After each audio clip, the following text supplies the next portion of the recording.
Ce podcast est autoproduit par l'agence You Choose. Bonjour à tous et à toutes. Aujourd'hui, on se retrouve pour un nouvel épisode du podcast Raconte-nous. Et on est avec Esmé aujourd'hui, qui nous accueille dans son univers qui est juste incroyable et qu'on va découvrir ensemble. Est-ce que tu peux te présenter en une phrase ? Je m'appelle Esmeralda, j'ai 29 ans et je suis la fondatrice de Neurosister Club. Trop bien. Simple et efficace. Exactement, simple et efficace. Merci en tout cas de nous accueillir chez toi. Avec plaisir. On va effectivement revenir sur ton parcours, sur ton projet bien évidemment entrepreneurial. Avant ça, pour cette saison 2, on a une question qu'on pose à tous nos invités.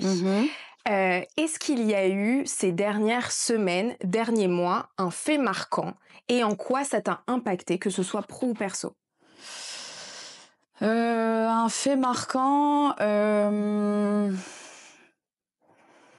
oui. En soi, oui. En fait, j'ai eu la grande opportunité d'être au Bon Marché en fait depuis avril dernier. Et sur des expositions en fait qui sont normalement éphémères. Okay. C'est des pop-up en fait qui se passent dans le Bon Marché et en fait bon déjà ça a été une aventure incroyable, hein, on en parlera. Mais en fait, j'ai surtout été ressollicitée donc pour faire le Noël au Bon Marché. Donc je suis toujours avec la marque au Bon Marché pour les fêtes. Génial. Et c'est vrai que pour moi en tant que créatrice, c'était un peu un goal parce que être au Bon Marché déjà c'est énorme, mais être au Bon Marché pendant les fêtes, c'est tout illuminé, c'est féerique, enfin c'est incroyable de voir les trousses là-bas. Waouh, félicitations. Donc là, tu joues les prolongations du coup avec le Bon Marché. Exactement. Génial, ouais, tout à trop fait. Bien. Voilà. Effectivement, donc on va revenir sur ton parcours, sur Neurosisters Club. Avant ça, aujourd'hui, comme tu l'as dit, tu as 29 ans. Il y a Esmé petite, Esmé pleine de rêves. À ce moment-là, qu'est-ce que tu veux faire ? Comment tu es petite ? C'est qui Esmé petite ? Une vraie gitane, je pense. C'est vrai, j'avais les cheveux pleins de nœuds, j'étais toujours pieds nus, je me baladais dans la nature. Vraiment, c'est vraiment ça, je pense. On peut vraiment me définir comme ça. J'étais vraiment, j'adorais être dehors, jouer dehors. J'étais pleine de vie, je pense. Enfin, ma mère m'a toujours dit que j'étais pleine de vie. Et voilà, et je pense que c'est comme ça que je me définis étant petite, un peu sauvage. Ouais, en vrai. très voilà. sauvage, t'avais envie de faire un petit peu ce que tu veux. Exactement. Est-ce que t'as des idées à ce moment-là quand t'es enfant de métier ou pas du tout ? Pas du tout. Okay. Non, pas du tout. Franchement, tu sais pas du tout ce que tu veux faire. Non, j'ai jamais eu réellement. En fait, j'ai toujours aimé gagner de l'argent, je pense, pour être honnête. Hein, c'est vrai, hein, je pense que j'ai toujours voulu gagner de l'argent. Et en fait, c'est pour ça que j'ai été à ce qui m'a apporté, même après mon bac et tout ça. J'ai vraiment été là où je pouvais faire de l'argent rapidement. Je voulais être autonome, je voulais gagner ma vie, je voulais avoir mon appartement, je voulais... voilà. Tu voulais vraiment faire ta vie. T'as grandi où En Corse. Ok, voilà. Donc tu es Corse. Exactement, je suis à Paris depuis 2017. Donc récent, en vrai. Oui, récent, en vrai. Okay. J'ai l'impression que ça fait 1000 ans, mais oui, c'est oui, récent. Ça, c'est normal, ça, c'est l'effet Paris. Mais je vais venir pendant un an, mais au final... j'adore, on en reparlera. Exactement. Du coup, donc, effectivement, donc, tu grandis en mode gitane, corse, libre, créative, pas forcément d'idées, juste tu veux faire de l'argent. Comment se passe, du coup, tu grandis de plus en plus, ado, tu passes ton bac, est-ce qu'il y a des études ? Comment ça se passe à ce moment-là ? Alors, en fait, moi, je passe un bac littéraire. D'accord. Donc, j'ai mon bac, pas de souci, tout ça. Et en fait, après mon bac, moi, je veux m'en aller. C'est-à-dire que je veux voyager. Donc, en fait, je pars en Australie pendant 6 mois. Voilà. Donc, on visite l'Australie, on parcourt toute l'Australie, on se régale. Je suis avec des amis à cette époque-là. Donc, vraiment, c'est génial. Je rencontre plein de monde là-bas. Je me découvre aussi parce que je pense que quand on part de son nid et de son cocon, on se découvre énormément. Et puis je suis rentrée d'Australie et en fait je faisais que des petits boulots, enfin c'était beaucoup en restauration parce que c'est là où on gagne de l'argent facilement en vrai, et il faut savoir que mes parents sont dans l'hôtellerie, la restauration, donc c'est vraiment un monde et un milieu que je connais très bien. Donc je faisais pas mal de restauration et en fait je repartais. Après je suis partie en Asie, donc j'ai fait 1 mois avec une amie et en fait après elle est partie et moi j'ai fait pendant 1 mois et demi, j'ai fait la Thaïlande, après j'ai traversé tout le Laos, voilà. Et incroyable. Pas mal voyagé. D'où elle vient pour toi cette soif de liberté ? Je sais pas, je pense que en Corse on vit dans une atmosphère qui est assez étriquée. C'est très particulier, la mentalité qu'on a, bonne ou mauvaise. Après, c'est chacun son point de vue là-dessus, hein. Mais c'est vrai que c'est assez étriqué. On est vraiment dans un petit globe, en fait, quand on est en Corse. Et je pense que quand on a envie de découvrir des choses et même de se découvrir soi-même, il faut partir. C'est hyper important. Après, même pour tout ce qui est les études et tout ça, en Corse, il n'y a pas grand-chose. Donc, dans tous les cas, on est obligé de prendre son envol à un moment donné, je pense. Donc, je pense que oui, c'est effectivement pour ça, parce que je vivais dans un monde qui était très petit. J'avais besoin de voir tout ce qui se passait autour, en fait. De liberté, en fait. Pour Exactement. toi, partir, c'était une façon d'explorer, oui, le monde D'explorer. et de te découvrir toi aussi. Exactement. Et de me sentir moins oppressée, je Mm. pense. Parce qu'on est en Corse, on a ses amis d'enfance, on Bien a sa sûr. famille. On a besoin, je pense aussi à un moment donné, de voir plus large. Pour mieux revenir, mais voir plus large. Ouais. Et en faisant du coup tous ces voyages, qu'est-ce que ça t'apprend sur toi? Ça apprend je pense que ça nous apprend beaucoup de choses déjà par rapport au lieu où on vit. Je pense que ça, c'est une grosse partie. Et ça nous apprend aussi que parfois on vit dans un monde qui est tout sauf simple. C'est-à-dire que moi, quand je suis partie au Laos, j'ai plein d'anecdotes, mais j'aurais jamais mangé seule, en fait. En Corse, j'aurais jamais été dans un restaurant et mangé seule. Enfin, c'est la honte. Enfin, je veux dire, chez moi, personne fait ça. Et à Paris, même moi, quand je voyais des gens manger seuls, je me disais, oh, le pauvre, il mange tout seul. Et en fait, même quand j'étais au Laos, je sortais avec mes petites claquettes, ma petite robe, et j'allais manger tranquille, toute seule. Enfin, c'est bête, mais c'est des choses qu'on ferait pas dans notre quotidien, en fait. Et ça débloque aussi pas mal de choses sur soi-même qu'on n'aurait pas fait ou qu'on avait peur de faire. Donc, je pense que c'est enrichissant à tous les niveaux. Ouais, c'est vrai ce que tu dis. On a cette sensation quand on part de l'étranger, en tout cas de son pays, qu'il n'y a plus personne qui nous regarde et qu'on n'est pas Exactement. jugé. Et en On est fait, incognito. exactement, qu'on est un peu incognito, alors Ouais. qu'en vrai, t'es pas plus connu, tu vois, en mode, bon, peut-être encore, parce que effectivement, Énormément. voilà, j'allais dire, Énormément. mais tu vois, même à Paris, où tu dis, oh non, la honte, je vais pas aller, tu vois, toute seule Bien manger sûr, en dans ton terrasse, quartier, exactement. bien sûr, exactement. Mais c'est vrai que dès que tu vas ailleurs, tu te dis, mais en fait, t'as l'impression Je m'en que t'es fous. libre, en Ouais, fait. c'est ça, on est T'es libre. vraiment libre. On est C'est libre cette comme air. sensation, Ouais. ouais. Donc, ok, d'accord. Donc, tu voyages, tu touches un petit peu à tout, notamment, du coup, à la restauration, puisque pour toi, c'est argent, et donc tu connais ce Exactement. milieu, et voilà. Qu'est-ce qui se passe après, effectivement Alors, après, je rentre en Corse et je voulais plus rester en Corse, j'en avais marre. J'ai eu un souci de santé aussi, en fait, où j'ai dû me faire opérer et ça a été très compliqué. Et je pense que c'est une période où j'étais vraiment pas bien dans ma vie et il fallait que je parte quelque part. Et ma mère s'était déjà installée à Paris. En fait, ma mère était déjà installée ici.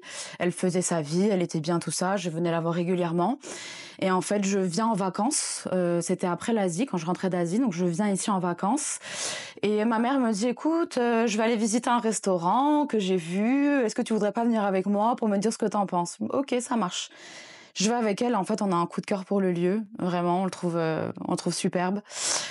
Et donc elle me dit, bah, écoute, est-ce que tu veux qu'on travaille ici toutes les deux? Ce serait génial. Elle me dit, bon, c'est pas pour tout de suite, c'est pas encore libre, je dis pas de problème. Donc en fait, je suis repartie en Corse, j'ai fait toutes mes valises, j'ai tout pris et je suis revenue ici. Wow. Voilà, je suis revenue ici avec toutes mes valises. Je suis restée chez ma mère le temps de trouver un appartement. Je me rappelle, je dormais dans le lit avec ma sœur. J'ai une petite sœur qui a 24 ans. Et j'ai trouvé un appartement, j'ai travaillé dans un restaurant le temps d'avoir ce restaurant-là. Et ensuite, en fait, on a eu ce restaurant, donc on a ouvert ce restaurant, mais à côté de ce restaurant-là, j'ai continué à travailler dans celui où je travaillais avant, et le dimanche sur les marchés. Waouh, donc Voilà. méga intense. J'avais 0 jour de repos, mais je gagnais des très bons salaires, donc je pouvais vivre, j'étais bien. Ouais, c'était une bonne période, pour toi, c'est un bon souvenir? Sur le côté professionnel, oui. Ouais. C'est un bon souvenir. C'est plus personnel, du coup, c'était un peu plus compliqué. Ouais, c'était plus compliqué. Parce que quand j'ai quitté la Corse, j'ai aussi quitté des choses. Enfin, j'ai quitté une relation, on va dire, qui était une relation de 8 ans. Donc, je pense qu'aussi, on a cet après. On a cet avant et on a cet après, en fait, où on change, en fait, vraiment du tout au tout. C'était pour toi une nécessité d'avoir ce nouveau départ quelque ailleurs? Ouais. Parce que quand je suis rentrée du Laos, je regardais autour de moi, je me disais, mais qu'est-ce que je fous là, en fait? Je me disais vraiment, qu'est-ce que je fous là? C'était pas moi, c'était plus moi en fait. Je pense que le fait d'être partie, ça a fait que c'était plus moi. Je suis revenue différente.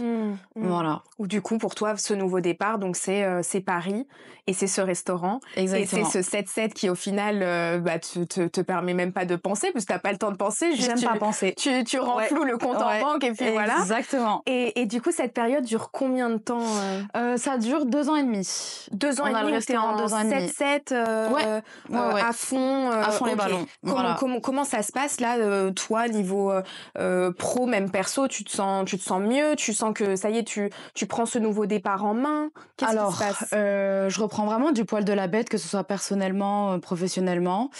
Je fais des gros travaux sur moi-même aussi, parce que j'ai fait énormément d'angoisse. Je suis quelqu'un de très stressé. Je suis une vraie stressée de la vie. Toujours maintenant, je suis toujours une stressée de la vie. Mais stressée sans angoisse. C'est-à-dire que ces 2 ans et demi aussi, elles m'ont permis, en bossant beaucoup, en ayant un nouvel appartement, en fait, en reconstruisant une nouvelle vie, de faire ce travail sur moi-même et de voir un psychologue, parce que j'ai aussi vu un psychologue, parce que les angoisses, c'est quelque chose qui est très, très prenant. Donc ça m'a permis, je pense, sur tous les points, en fait, d'avoir un renouveau. Effectivement, tu mentionnes un point qui est super important, c'est la partie angoisse. Il y a énormément de personnes terrible. Qui sont angoissées Énormément dans leur quotidien, et de plus en plus. Ouais. Si, en tout cas, toi, aujourd'hui, effectivement, tu arrives à faire la distinction et à dire, voilà, je suis stressée, mais sans angoisse, qui est déjà un super pas, parce que le stress, ça peut être aussi quelque chose de positif.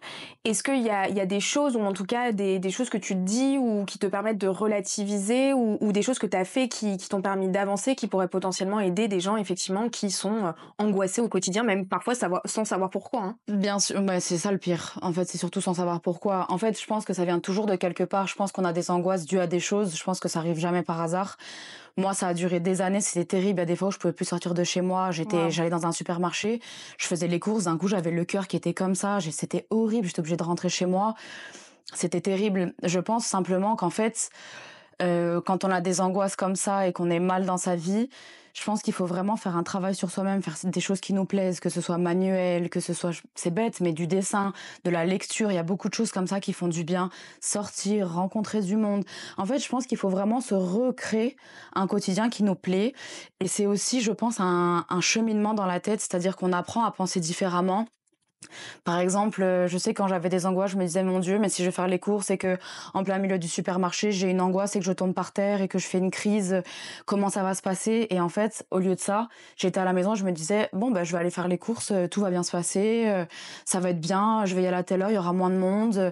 Et on trouve en fait des cheminements de pensée qui font que ça change sa manière de voir les choses. Et je pense que c'est comme ça aussi qu'on gère ses angoisses. Après, je pense que c'est très personnel, les angoisses, parce que c'est comme, il y a beaucoup de gens qui vont vous dire, oui, mais quand on sent qu'on est angoissé, il faut faire des exercices de respiration. Par exemple. Ça marche peut-être bien sur certains, hein, j'en doute pas. Je connais des gens sur qui ça a très bien marché. Moi, si je commence à faire des exercices de respiration, c'est crise d'angoisse directe. En fait, tu mentalises le fait de respirer, donc ça va encore plus. Je sais pas, je pense que, en fait, mon corps est tellement en alerte que, en fait, le fait d'un coup prendre une grande inspiration et souffler, d'un coup, mon corps, il va faire et comme si j'allais tomber dans les pommes, et ça doit m'angoisser encore plus, je pense. Donc, voilà. Non, mais c'est vrai que t'as raison, c'est quelque chose de très, très, très personnel. C'est très personnel, les angoisses. Et effectivement, c'est de trouver, en fait, des petits hacks, des choses qui te font plaisir, ou qui te permettent, en tout cas, à ton cerveau, de te mettre peut-être un peu en pause le temps d'un instant. Et effectivement, de repartir, de transformer des choses négatives en quelque chose de positif. Par exemple, les courses, tu vois. Enfin, effectivement, plein de petits hacks comme ça. Mais en tout cas, plein de petits cheminements de pensée, c'est top qu'aujourd'hui, t'arrives, en tout cas, bien sûr. Ça, parce que j'imagine que ça prend du temps. Énormément, et c'est très dur. Enfin, pour moi, en tout cas, ça a été très, très dur. Après, je pense que... Oui, qu'effectivement, c'est très personnel, mais je sais que moi, il y a des moments où je vis des périodes d'énorme stress par rapport à la marque, par rapport à plein de choses. Des fois, ça revient, malgré tout. Les angoisses, je pense que... Je veux pas décourager les gens qui ont des angoisses, mais il faut savoir que les angoisses, quand on les a, elles resteront. Simplement, elles ne se manifesteront pas parce qu'on ne les laissera pas se manifester. Et des fois, ça m'arrive. Moi aussi, d'un coup, je sens que j'ai le palpitant. C'est juste mon angoisse qui est là pour me dire, coucou, je suis toujours là, fais attention, ménage-toi. Je pense que c'est des alertes aussi qui font qu'on doit prendre soin de soi. Mais je pense que c'est le mieux. Prendre soin de soi pour les angoisses, Je pense que c'est la C'est destination. le mieux à faire. C'est la destination. Du coup, donc effectivement, donc il y a donc ce restaurant donc pendant 2 ans. Qu'est-ce qui se passe après ces 2 ans? Déjà, donc ça veut dire donc le restaurant, donc tu es avec ta maman à ce moment-là. Exactement. Ça se passe bien, vous êtes contente? Alors ça se passe bien. Après, je pense que quand on travaille en famille, il y a toujours c'est toujours compliqué. On s'entend très bien, hein, ma mère et moi, Ouais. on est comme deux copines, vraiment, on s'entend très bien. J'ai une mère formidable. En fait, il faut savoir que oui, quand on travaille en famille, forcément, quand on est fatigué ou quand elle va être fatiguée, ça va être beaucoup plus facile de se disputer parce qu'on sait que le lendemain, ça ira. C'est pas comme quand on a quelqu'un en face où on se dit, on doit prendre des pincettes, où on se dit oui, je peux pas avoir un mot plus haut que l'autre. Il y a pas de Nous, forme en fait. Nous, après les services, ça a hurlé bon nombre de fois. Et puis le lendemain matin, on arrivait, me dit, tu veux un café? Oui. Ça va, t'as bien dormi? Oui, oui. Les Corses, hein, finalement. Un petit peu. Un petit peu aussi, on a du tempérament, c'est vrai, on va pas se mentir. Mais oui, non, dans l'ensemble, oui, c'est une super aventure, ça se passe bien. Mais à un moment donné, ma mère fatigue aussi. Voilà, ma mère fatigue. Elle est plus toute jeune non plus, hein, donc elle a toujours, elle a toujours travaillé dans la restauration. Elle a été chef de cuisine pendant 28 ans parce que c'était vraiment le chef de la cuisine. Wow. Donc chef de cuisine, 5 enfants, voilà, solide, Costaud. voilà, force Costaud, de la la maman. nature, exactement. Et en fait, à un moment donné, elle me dit, écoute. Et puis il faut savoir aussi que là où j'habite, donc à Vanves, c'est ce qui reste délicat, c'est qu'en fait c'est un endroit où les gens ont les moyens de partir pendant les vacances, c'est-à-dire que c'est des endroits quand même où il y a de l'argent. Et c'est vrai que pendant les vacances, on se retrouvait dans des périodes creuses. C'était pas toujours facile.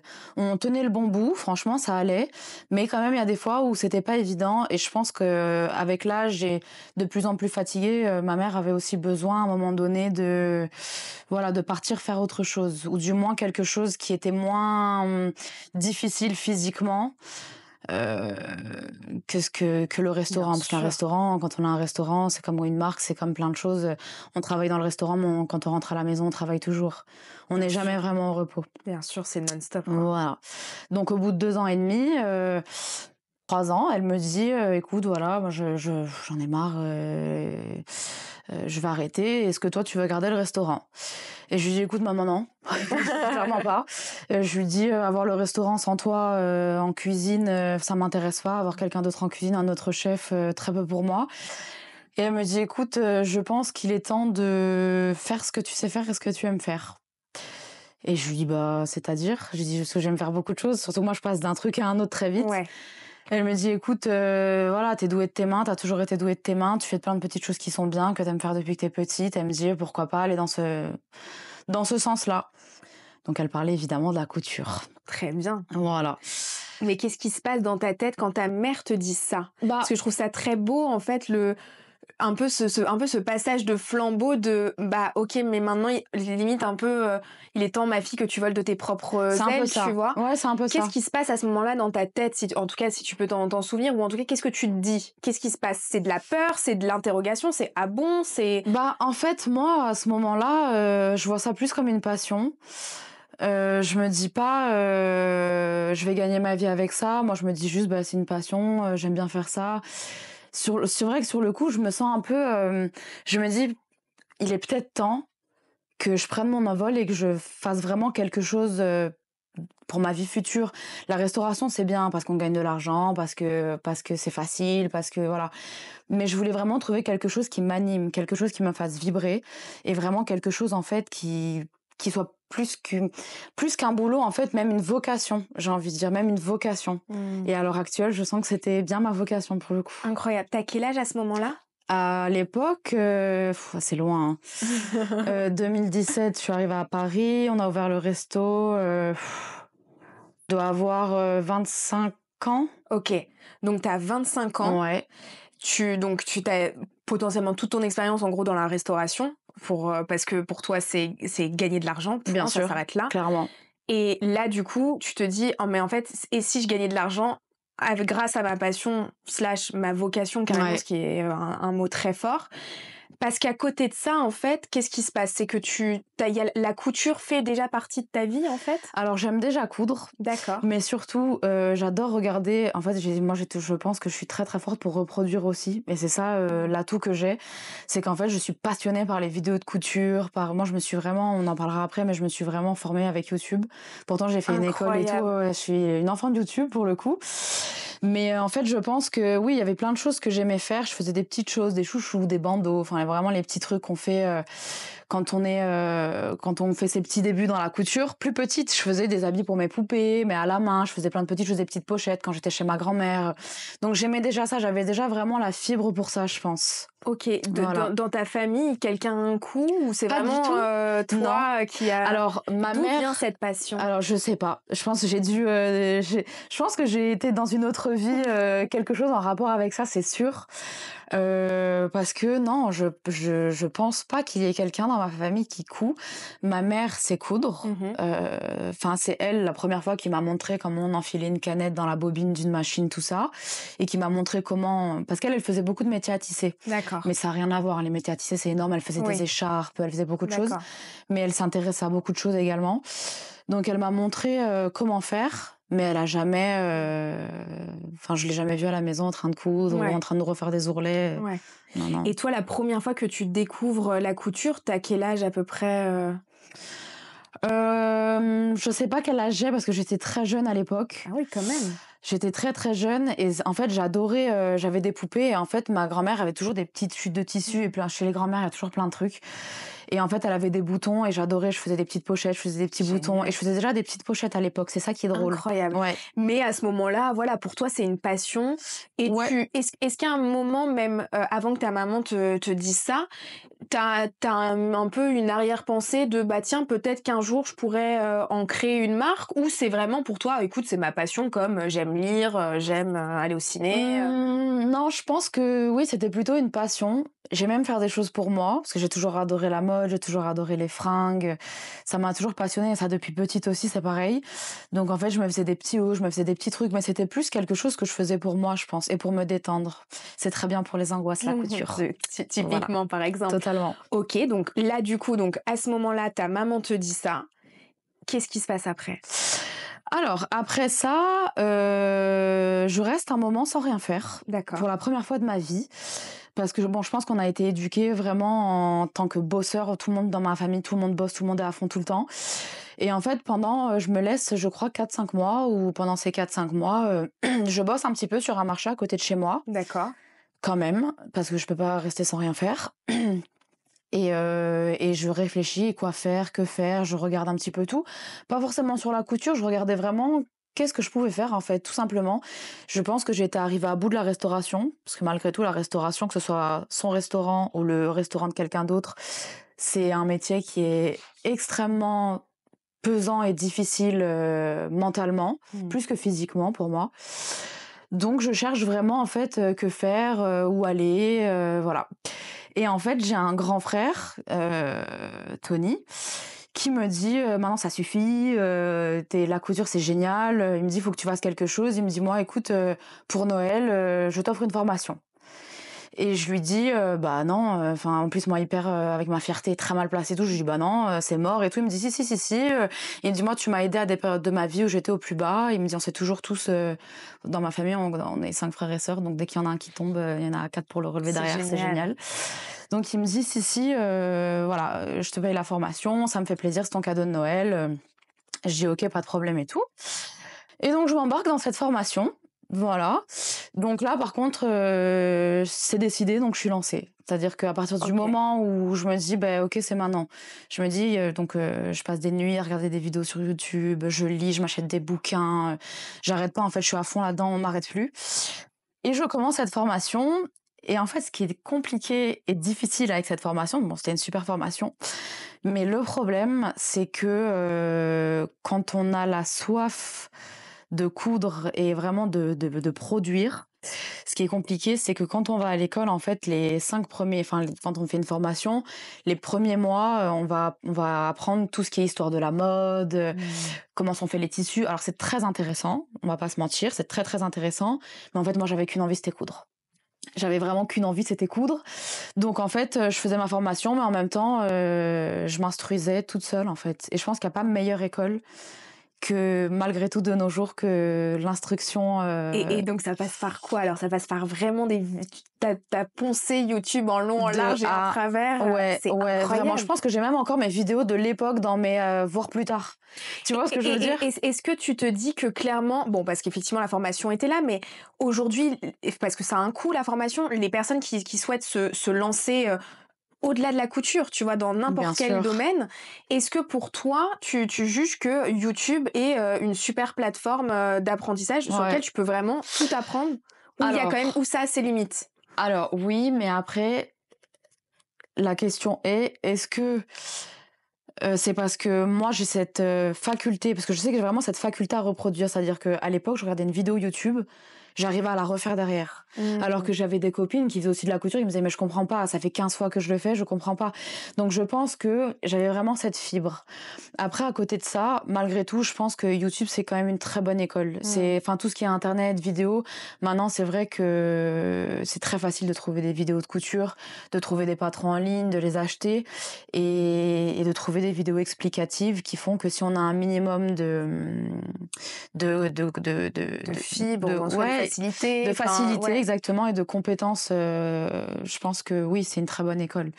Et d'ailleurs, c'est là qu'a été le souci à un moment donné, parce que j'apprenais l'histoire de la mode, donc je mangeais histoire de la mode. Et en fait, et je m'instruisais tellement à côté que quand on arrivait dans les cours où on apprenait à faire un ourlet, en fait, je savais, c'était moi qui leur disais, c'est comme ça qu'on fait. Voilà, donc je savais déjà, bon, j'ai fait ma formation. Ça m'a plus appris en tout ce qui est matériaux de tissu, comment choisir ses tissus, histoire de la mode encore une fois, et aussi des petites choses, les boutonnières, des choses qui sont un peu plus compliquées à apprendre sur YouTube. Mais je pense que YouTube a été ma plus grande école. Ah, c'est génial. Ouais, YouTube et les livres. YouTube et les livres. Ouais, parce que j'adore lire. Trop bien. Et donc ça, du coup, cette période dure à peu près combien de temps, et à quel moment tu te dis, ok, derrière, il va se passer quelque chose, et parce que la couture, très bien, mais la couture, c'est comme si tu dis, je sais pas, j'aime le dessin ou j'aime la photo, c'est-à-dire il y a 1000 façons de photographier, il y a 1000 façons de faire, quoi. En fait, ça va durer donc 1 an, cette formation que je vais faire. Je vais quand même bosser encore un peu à côté et tout, parce que voilà, je supporte pas de rester sans rien faire. Parce qu'on commence à te connaître, hein. Exactement. Je faisais que dire c'est pas possible, je peux pas être comme ça.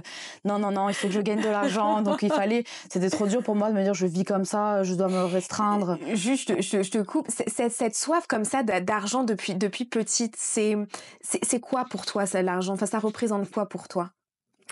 Je pense que j'ai énormément vu ma mère galérer malgré tout, parce que quand on a 5 enfants, qu'on travaille H24, que c'est compliqué, Donc il y a eu des moments où oui, ça a été dur financièrement. On le ressentait pas forcément, parce que ma mère faisait en sorte qu'on ne le ressente pas. On a toujours eu le frigo plein.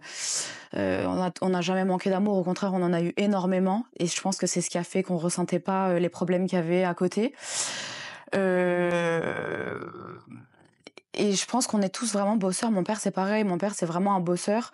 Il a travaillé toute sa vie, alors il devrait arrêter parce qu'il se fait tout mal partout, mais il travaille tous les jours. Il se lève tous les jours à 6 heures pour travailler. Je pense que oui, j'ai encore ce truc toujours. Par contre, j'ai toujours peur de manquer. Ah. Okay. Ouais, j'ai toujours peur. Pourtant, j'ai pas eu le manque, je pense, parce que on n'a pas ressenti ça petit. Tu anticipes potentiellement le manque, parce que j'ai vu ma mère stressée, je pense. Malgré tout, j'ai vu ma mère stressée en se disant comment je vais faire pour finir le mois, et je pense que j'ai quand même gardé ce truc de même vouloir contrôler, tu vois, d'avoir ce truc de je contrôle, tu vois. 1000 fois, c'est donc tu vois, c'est en mode j'ai besoin de contrôler, et avoir de l'argent, c'est pour moi une façon d'avoir le contrôle sur ma vie et bien aussi sûr. sur tout ce qui s'entoure. Et puis, le contrôle, c'est voilà, je pense que j'ai un peu cerné. énormément. Ok. Très bien. Donc effectivement, donc à ce moment-là, donc bien évidemment, tu continues à travailler parce qu'il faut quand même pas, on va pas se leurrer. Il y a la formation en parallèle, etc. Exactement. Et à ce moment-là, du coup, qu'est-ce qui se passe dans ta tête? Qu'est-ce qui émerge? Alors, en fait, je pense que je fais un peu comme tout le monde, c'est-à-dire que j'ouvre un compte Instagram, tout simplement, simple et efficace aussi. Et en fait, moi, je sais pas pourquoi, parce qu'il faut qu'on en parle de ça pour comprendre. J'ai toujours adoré faire des trousses. Pourquoi? Je ne sais pas. J'ai toujours adoré ça d'ailleurs le nom de la marque a un rapport très particulier parce qu'en fait, Neuro Sister Club, c'est un jeu de mots en anglais qui veut dire le club des sœurs névrosées. Ok. Et en fait, j'ai toujours fait des trousses parce que j'ai besoin de ranger des trucs dedans. Et je pense qu'en tant que femme, on a tous une petite partie de névrose où on a toutes besoin de ranger des choses dans des cases, en fait. Et moi, ces cases, c'est les trousses. Génial, Voilà. j'adore l'histoire. Voilà, d'où est venu le nom. Et donc, en fait, j'adorais faire des trousses et c'était ce que je savais faire de mieux, je pense. Pourtant, je sais faire des vêtements et tout. Donc, c'est vraiment pas le truc où je me disais, je vais gagner ma vie avec des trousses, quoi. Et donc, j'ai ouvert un compte Instagram, j'ai mis mes petites photos. J'ai toujours adoré Instagram, même moi sur mon perso, j'ai toujours aimé le contenu, j'ai toujours aimé, voilà, j'ai ce petit truc-là aussi. Et donc, j'ai mis sur Instagram, et puis en fait, au début, c'est toujours les amis qui vont dire « Ah, c'est super », donc on a des petites commandes d'amis, et puis après, ma mère, elle disait à tout le monde « Ma fille a fait des trousses », elle le mettait sur Facebook, elle le mettait partout. Et donc, les gens me commandaient des trousses, tout ça, et en fait, au fur et à mesure, j'avais des petites commandes par-ci, par-là, mais c'était le début, je me disais quand même, j'avais pas la conscience ni la notion de où je voulais aller, je pense, à l'époque. Je pense que moi, je faisais ça aussi parce que ça me faisait du bien, parce que c'était nouveau, parce que ça me plaisait aussi, que je m'y retrouvais là-dedans.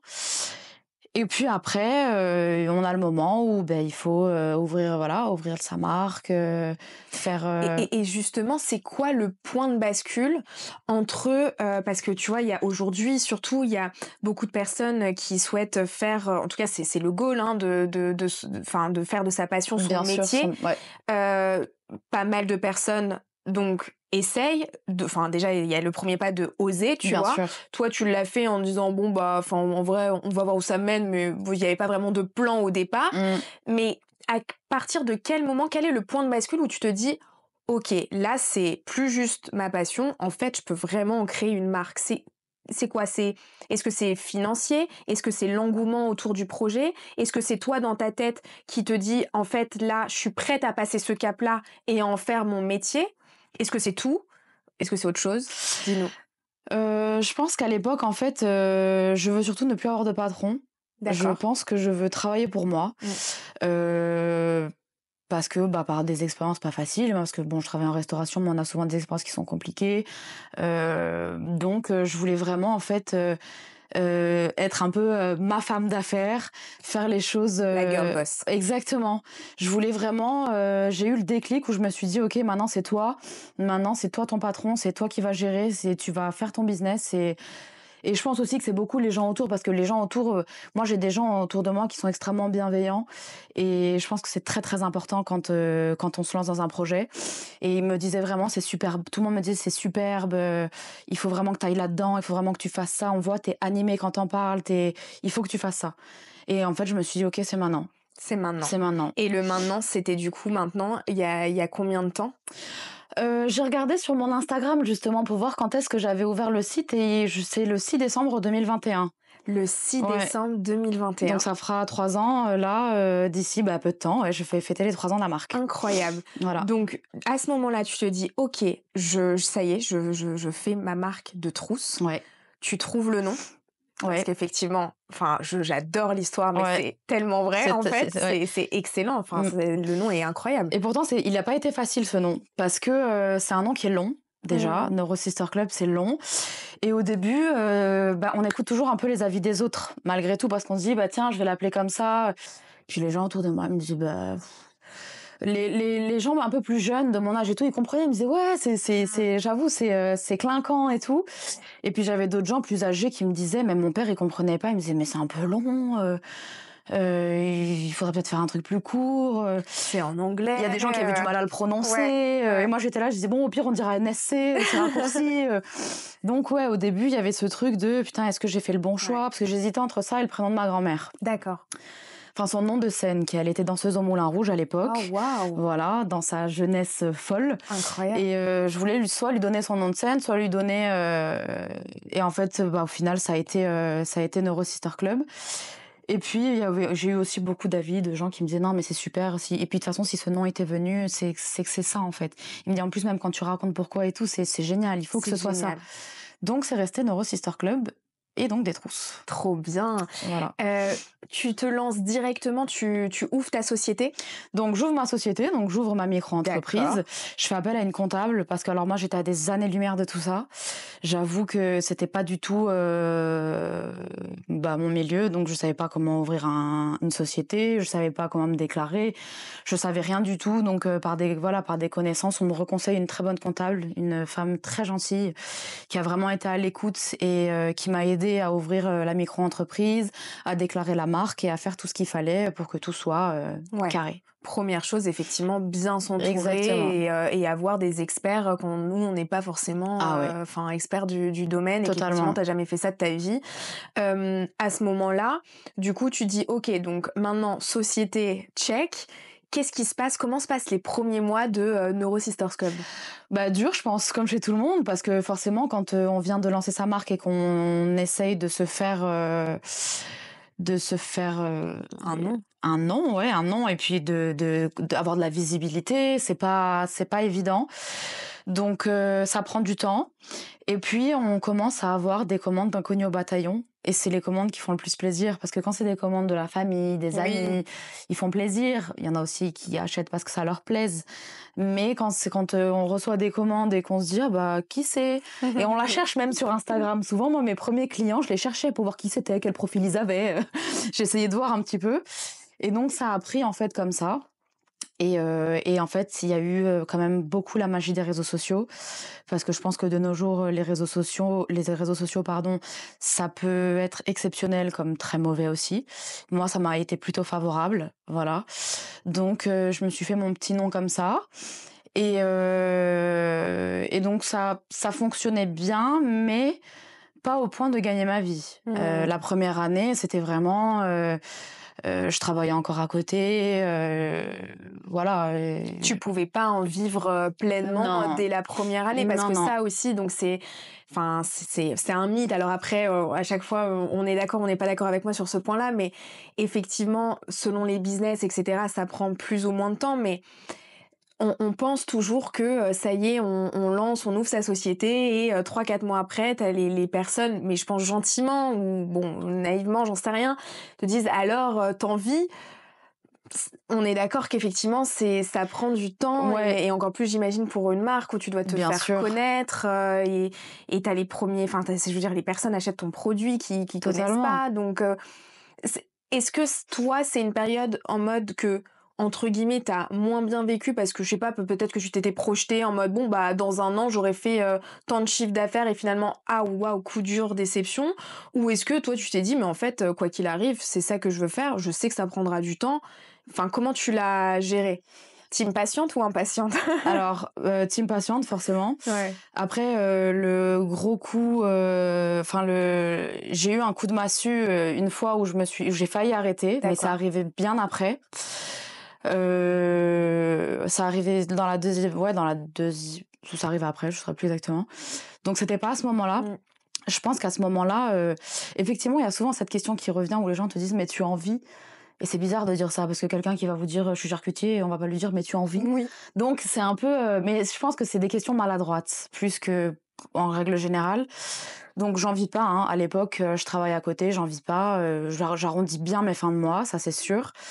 Mais j'en vis pas. Et après j'ai toujours effectivement aussi cette phrase qui revient. Les gens disent toujours pour qu'une entreprise fonctionne et qu'on en vive, il faut 3 ans.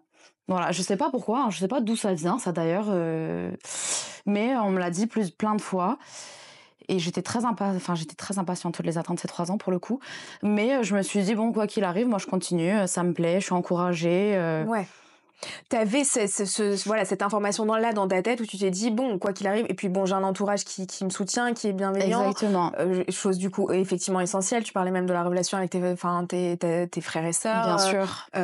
Frères et sœurs ou Oui, frères? j'ai 3 frères et une sœur. Voilà. Ta maman, ton papa, donc je pense que tu vois, c'est des choses aussi qui sont super essentielles. Bien sûr. D'avoir un noyau dur qui est là pour te soutenir dans tes premiers Totalement. temps, tu vois. Mais effectivement, je trouve ça bien de se dire, bah ouais, première année, tranquille, enfin, c'est normal en fait. C'est ça. prend le bon chemin, mais c'est pas encore, voilà. Exactement. Et arrive du coup l'année 2, et là donc, qu'est-ce qui se passe en fait, je fais le premier Noël, enfin le Noël d'après, parce que moi j'ouvre le 6 décembre. D'accord, ouais. Mais c'est un petit Noël, je bien viens sûr. d'ouvrir, bon les gens m'achètent des cadeaux parce qu'ils veulent me soutenir, voilà, c'est comme ça les débuts. Et arrive le Noël d'après, et en fait moi j'essaie vraiment de créer du contenu, de faire des choses en fait, et je fais un très bon Noël. Je fais un très très bon Noël, donc c'est hyper motivant, hein, quand on fait des beaux chiffres pour Noël, on se dit ah bah si je pouvais faire ça tous les mois, ça pourrait commencer à être vraiment un très bon début, tout ça. Donc voilà, je continue, je persiste, je fais tout le temps plein de nouveaux modèles, je m'arrête pas. Et en fait, un peu avant l'été, je suis contactée par la première boutique avec c'est le premier magasin qui m'appelle, donc c'est une boutique en Corse qui ouvre ses portes, c'est une nouvelle boutique, et en fait elle me dit voilà, on va ouvrir la boutique, on aimerait beaucoup avoir tes produits à la boutique. Je dis bon bah super, génial. Et puis moi je raccroche, et en fait je dis à mon copain, je dis c'est génial, mais en fait je commençais à avoir pas mal de commandes à cette époque-là. J'étais seule, et je lui dis putain c'est super, il y a une boutique qui veut la marque.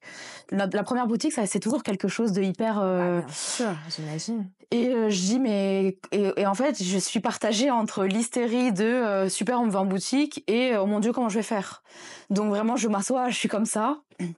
Et je dis à mon copain, et mon copain me dit t'inquiète pas, dans tous les cas t'es une force de la nature, ça va le faire, tu trouveras les solutions, faut pas que tu t'inquiètes et tout. Et donc en fait arrive le moment où là ça prend vraiment de l'ampleur, la marque. Et c'est avant l'été en fait, avant l'été de la 2e année. Et là, c'est le bordel. Mais genre vraiment, c'est le bordel parce que j'ai plein de commandes, j'ai la boutique à fournir, et en fait, la boutique, la première commande qu'elle m'a fait, au bout d'une semaine, je crois, elle m'envoie un message en me disant ben on n'a presque plus rien, il faut nous renvoyer du stock. Waouh. Et c'était pas des stocks énormes à l'époque, mais le problème, c'est qu'en fait, quand on est seul, malgré tout, ça devient compliqué. Et donc en fait je me retrouve à devoir faire les stocks pour la boutique, les stocks pour moi aussi, vendre, aller poster, en même temps faire le contenu, en même temps faire la comptabilité, et là ça devient très dur. Et les produire, parce qu'en fait ce qui effectivement faut qu'on rappelle, c'est que c'est toi qui fais Exactement. toutes ces trousses là qu'on voit Exactement. là sont passées par tes mains. Exactement. Donc, et avant ça, ok, très bien, mais le tissu, enfin tu vois, l'inspiration, donc effectivement, enfin on se rend pas compte du temps que ça prend. Une trousse te prend, on va dire 1h30. 1h30 effectivement à faire, Ouais. mais alors ça c'est historique parce que, enfin waouh, t'es trop fort. Je faisais 6h, 1h à l'époque. 6h du matin, 1h du matin. Non mais juste parlons-en, 6h du matin, 1h du matin, où du coup tu faisais uniquement des trousses. Exactement. Et t'enchaînais. Exactement. Et en fait, c'était horrible parce que, en fait, moi, et c'est ce qui a commencé à devenir compliqué à un moment donné, c'est qu'en fait, quand on est derrière la machine, ben on est derrière la machine et on ne peut plus rien faire. C'est-à-dire qu'en fait, j'étais bloquée et j'avais du mal à créer du contenu, j'avais du mal à faire tout ce que j'avais à faire. Ma vie personnelle, c'était le chantier. Chez moi, c'était le chantier. Heureusement que j'ai un copain qui est formidable sur tous les points. Je rentrais à la maison, il m'avait fait à manger, il faisait les lessives. Heureusement, il faisait tout ce qu'il fallait faire. Génial. Alors qu'il bossait énormément lui aussi. Homme capable. Ah mais quand je vais te raconter tout ce que j'ai à te raconter aussi après, tu vas te dire ayez quelqu'un comme ça dans vos vies. Ouais. Vraiment. Franchement, bravo à lui. Et donc j'ai dû gérer tout ça, et en fait dans l'été ça a encore plus pris, donc en fait j'arrêtais plus. Waouh. J'arrêtais plus, je faisais 6h, 1h du matin, produire, je n'arrêtais pas.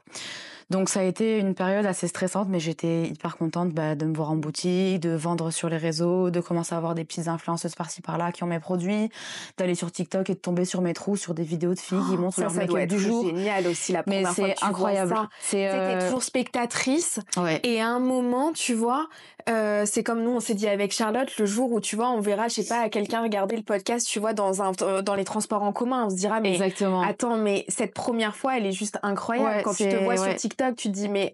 Mais c'est toutes ces petites premières fois-là qui te font vibrer encore plus dans ce que tu fais. Tu vois, vraiment, je pense. Voilà. Et du coup, donc là, effectivement, donc c'est l'effervescence, donc au final, pas du tout préparé, mais t'y vas, hein, tu retrousses les manches et go. Exactement. C'est quoi le coup dur dans cette... est-ce qu'il vient à ce moment-là ou est-ce que c'est un peu plus tard? Parce que effectivement, tu nous as dit qu'il y a eu un moment où en fait, tu t'es dit, ok, j'ai cru tout arrêter. Exactement. En fait, ça continue bien. J'ai mes commandes. Et en fait, il faut savoir aussi une chose, c'est que un peu avant cet été-là, j'ai arrêté de travailler. D'accord, donc à ce moment-là, je laisse tout. Tu laisses tout et tu passes full time du coup sur... Exactement. Ok. Ouais, je passe full time là-dessus. Comme je suis en micro, je gagne quand même des salaires tous les mois. Donc en fait, je vis de ça et tout. Donc j'arrive à avoir un petit peu de trésor pour continuer à racheter. Donc au bout un an et demi en fait finalement. Un an. Mais j'en vis pas 1 an et demi. On va dire que oui, voilà, tu commences en mode j'ai un roulement. Ouais, voilà, j'ai un et roulement. tu peux te permettre de laisser ton job de côté. Exactement. Donc ça se passe plutôt bien et tout. Et en fait, c'est du travail H24. Après, bon, je pars quand même tous les mois d'août. Au mois d'août, pendant 1 mois, je m'en vais. C'est-à-dire que je rentre chez moi encore, j'ai besoin de voir ma grand-mère parce que c'est ma star, et de voir mes amis, tout ça. Donc il y a 1 mois où je bosse pas. Et en fait, il se passe l'hiver, tout ça, ça fonctionne bien, mais je me tue la santé. C'est-à-dire que vraiment, c'est très dur. C'est très, très dur. Et pourtant, comme je te disais tout à l'heure, j'ai eu 3 boulots. Enfin, le travail ne me fait strictement pas peur. Mais en fait, on sent aussi qu'à un moment donné, on arrive dans l'incapacité de fournir plus. Et c'est horrible d'arriver à ce moment-là parce qu'on se dit, on pourrait en faire plus. On pourrait... En fait, je disais à mon copain, mais si là, j'ai d'autres boutiques qui me demandent, comment je fais ? Je lui dis parce qu'en fait, entre mes commandes et déjà une boutique, j'ai dit je suis saturée. Je lui dis des trousses, j'en faisais, je sais pas combien j'en faisais par jour. Parce que c'est quand même 1h30 sur une trousse. Donc c'est pas comme si c'était 10 minutes par produit et qu'on pouvait en faire 150, 200 dans la journée. C'est ça qui est différent. Donc j'ai eu ce moment-là en fait où j'ai eu je pense aussi un coup dur un peu financier et tout parce que j'ai dû avoir une période creuse, je pense à ce moment-là. Une période creuse et aussi, oui, je me suis rendu compte que j'étais dans l'incapacité en fait de fournir plus et je me suis dit, mais en fait, si c'est pour gagner ça, non en fait, c'est-à-dire tous ces efforts. Exactement. Ça entre guillemets, mais surtout comme tu dis, de te dire et d'accepter de là en fait, je suis à ma limite. Exactement. Et ma limite veut dire que en fait, je peux produire entre guillemets encore une fois que ça. Donc Exactement. tu vois. Et effectivement, là du coup à ce moment-là, qu'est-ce qui se passe du coup dans ta tête? Tu te dis vraiment en mode j'arrête? En fait, c'est un soir et je me fais une angoisse pour le coup. Dès de retour, je me fais une angoisse et je suis très fatiguée. Je suis très très fatiguée des 1 an et demi que j'ai passé, 2 ans. Et en fait, en fait, je craque pas souvent. Je pleure très rarement, très très rarement. Je pleure de joie régulièrement, mais je suis plus douée pour pleurer de joie. Et en fait, un soir, je craque totalement et je pleure comme une madeleine, mais comme une madeleine. Et mon copain, il est un peu perdu parce qu'en plus, il me voit pas souvent pleurer, donc il se dit vraiment il y a quelque chose qui va pas. Et en fait, j'aurais aimé qu'il y ait quelque chose qui enregistre ce soir-là parce qu'elle était mémorable cette conversation. Et en fait, ce soir-là, je pleure et je lui dis écoute, dis-moi la vérité. Est-ce que je continue ce que je fais? Ou est-ce que je vais chercher un travail en fait comme tout le monde? Est-ce que je fais un travail normal comme tout le monde, je m'entends, c'est-à-dire est-ce que je vais et je cherche du travail et voilà, et je rentre dans le moule en fait. Il me dit alors écoute-moi bien. Il me dit ce soir tu vas pleurer. Il me dit y a pas de problème, ça va te faire du bien. Il me dit moi je suis là, je serai toujours là. Il m'a dit mais je peux t'assurer que demain matin quand tu vas te réveiller, tu vas aller à l'atelier et il me dit ça va redémarrer. Il me dit tu dois faire ça. Il me dit, tu vibres quand tu parles de ça, c'est ta passion. Il me dit, ça marche bien. Il me dit, ça va mettre du temps. Il me dit probablement. Et je crois qu'il m'avait dit un truc du style, autant je dis une bêtise, hein, je sais pas trop, mais je crois que c'était Sonia Rykiel. Il m'avait dit un truc du style, oui, Sonia Rykiel, elle avait fortune à je sais pas quel âge. Enfin, il m'avait sorti un exemple comme ça. Il y a plein d'exemples comme ça. Où il m'avait dit, elle a réussi à tel âge. Il m'a dit donc les choses prennent du temps. Il me dit tu te décourages pas, ça va le faire, on trouvera des solutions, on fera comme il faut. Il me dit ça va aller. Waouh. Je dis ok. Je me suis réveillée le lendemain matin, j'étais repartie. Hein. J'étais repartie. Et en fait, voilà, il y a eu l'été et en fait, ce qu'il faut savoir, c'est que, je reçois un message, hein, parce que ça, c'est la continuité de la Mmh. chose, du coup et c'est ce qui a fait aussi que j'ai pas arrêté et qu'au contraire, ça m'a poussée beaucoup plus vers le haut. C'est qu'en fait, un peu avant l'été, je reçois un message sur Instagram, mais en fait, ce message va dans mes DM et ça va dans les en fait, quand on se suit pas, tu sais, sur Ah Instagram, oui, ça des va fois, on dans voit pas les les demandes, messages. enfin, ça va dans les Ouais demandes, et ouais. il y a des périodes où il y avait des gros bugs sur Mmh. Insta avec ça et en fait, j'avais reçu, voilà, un message, d'une certaine personne qui me disait, qu'elle était acheteuse au bon marché et que, elle était intéressée par la marque, tout ça. Donc moi, je vois pas du tout ce message-là. Donc ce message reste dans mes DM pendant un moment et en fait, arrive le mois d'août, donc je pars en vacances et en vacances, en fait, je vois une amie à moi qui s'appelle Léa, dont je suis très, très admirative parce que c'est aussi quelqu'un qui a lancé sa marque, il y a plusieurs années et qui a énormément percé. Enfin, ça a été, elle, ça a été, un truc exceptionnel Waouh. et c'est une maman aussi, donc je la voyais courir dans tous les sens et j'ai toujours été très admirative de son côté, business girl, Mmh. voilà, de tout ce qu'elle avait et je vais la voir un après-midi, on boit un café et puis je reçois un message sur Instagram et je vais dans mes DM et en fait, je vois donc c'est encore cette personne qui me dit: «Voilà, on est intéressés», et puis je lui dis: «Dis-moi Léa, c'est quoi une acheteuse au bon marché?» Je savais pas ce que c'était Mmh. et elle me dit: «Pourquoi tu me demandes ça?» Et je lui dis: «Bah, je sais pas, j'ai reçu un message, ils me disent qu'ils sont intéressés par la marque». Mais j'avais tellement de petites influenceuses aussi qui m'envoyaient des messages Oui. et tout que je faisais pas attention. Et elle me dit: «Alors?» Elle me dit: «Tu as répondu?» Je dis: «Bah, non». Elle me dit: «Alors écoute-moi bien». Elle me dit: «Là, tu vas rentrer chez toi». Elle me dit: «Tu vas créer un book tout de suite». Elle dit: «Tu vas l'envoyer tout de suite dans la journée». Elle me dit: «Parce que je t'explique». Elle me dit: «Cette chance-là, c'est une opportunité qui se représentera pas 2 fois». Elle me dit: «Il y a des gens, ils se battent pour avoir une place au bon marché». Elle me dit: «Et toi, on t'écrit». Elle me dit: «Et puis tu réagis pas». Elle me dit: «Tu rentres, tu vas faire un book». Moi, je rentre, j'avais jamais fait un book non plus, hein. Ouais. C'est des trucs, je rentre, je fais un book, je dis à ma cousine: «Il faut m'aider à faire un Petit tuto book». YouTube, Non, ça va Ah parce que non? j'ai ma cousine qui est dans le théâtre, OK, voilà, OK. qui réalise des pièces de théâtre et qui fait énormément de books, tout ça. Donc il m'a aidée à faire le book, on fait le book ensemble et tout. Franchement, en plus, c'était un book, qui laissait à désirer, on va pas se mentir. Et en fait, je l'envoie et en fait, ça leur plaît beaucoup et elles me disent, «Bah, écoute, le 6 sept on a rendez-vous le 5 ou le 6 septembre, je crois». Elle me dit: «Au bon marché, tu viens?» Je dis: «OK». Sauf que moi, je suis en vacances et je rentrais le 5 au soir. Super. Voilà. Je rentrais le 5 au soir, je n'avais plus de produits. Je me dis, «C'est génial, mais c'est compliqué, quoi».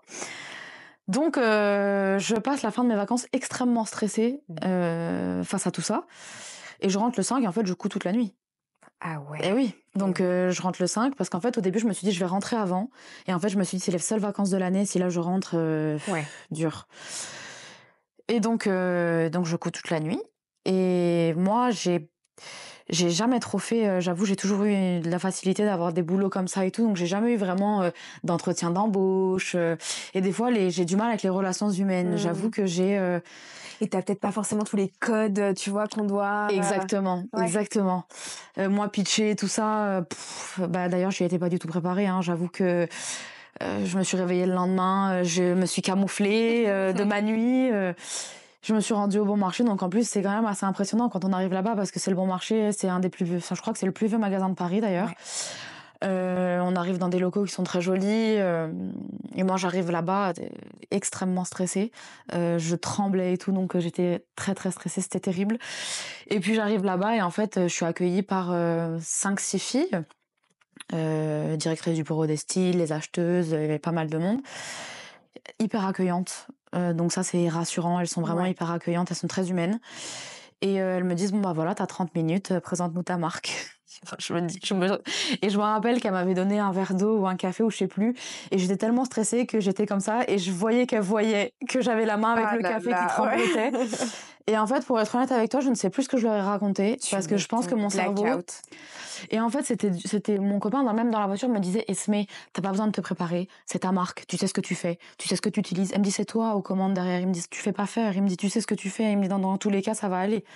Et je pense que mon cerveau s'est mis en mode, sécurité et Autopilote, pendant ouais. une demi-heure, voilà, j'ai dit ce que je faisais et je pense aussi que d'avoir une personne en face naturelle et authentique et qui parle de ce qu'elle fait naturellement, ça a peut-être aussi plu et voilà Et ça a pris quelques mois avant d'avoir une réponse, parce qu'elle voit beaucoup de monde, tout ça. Et puis un jour, j'ai reçu un appel ici. Non, un mail. Ou un appel.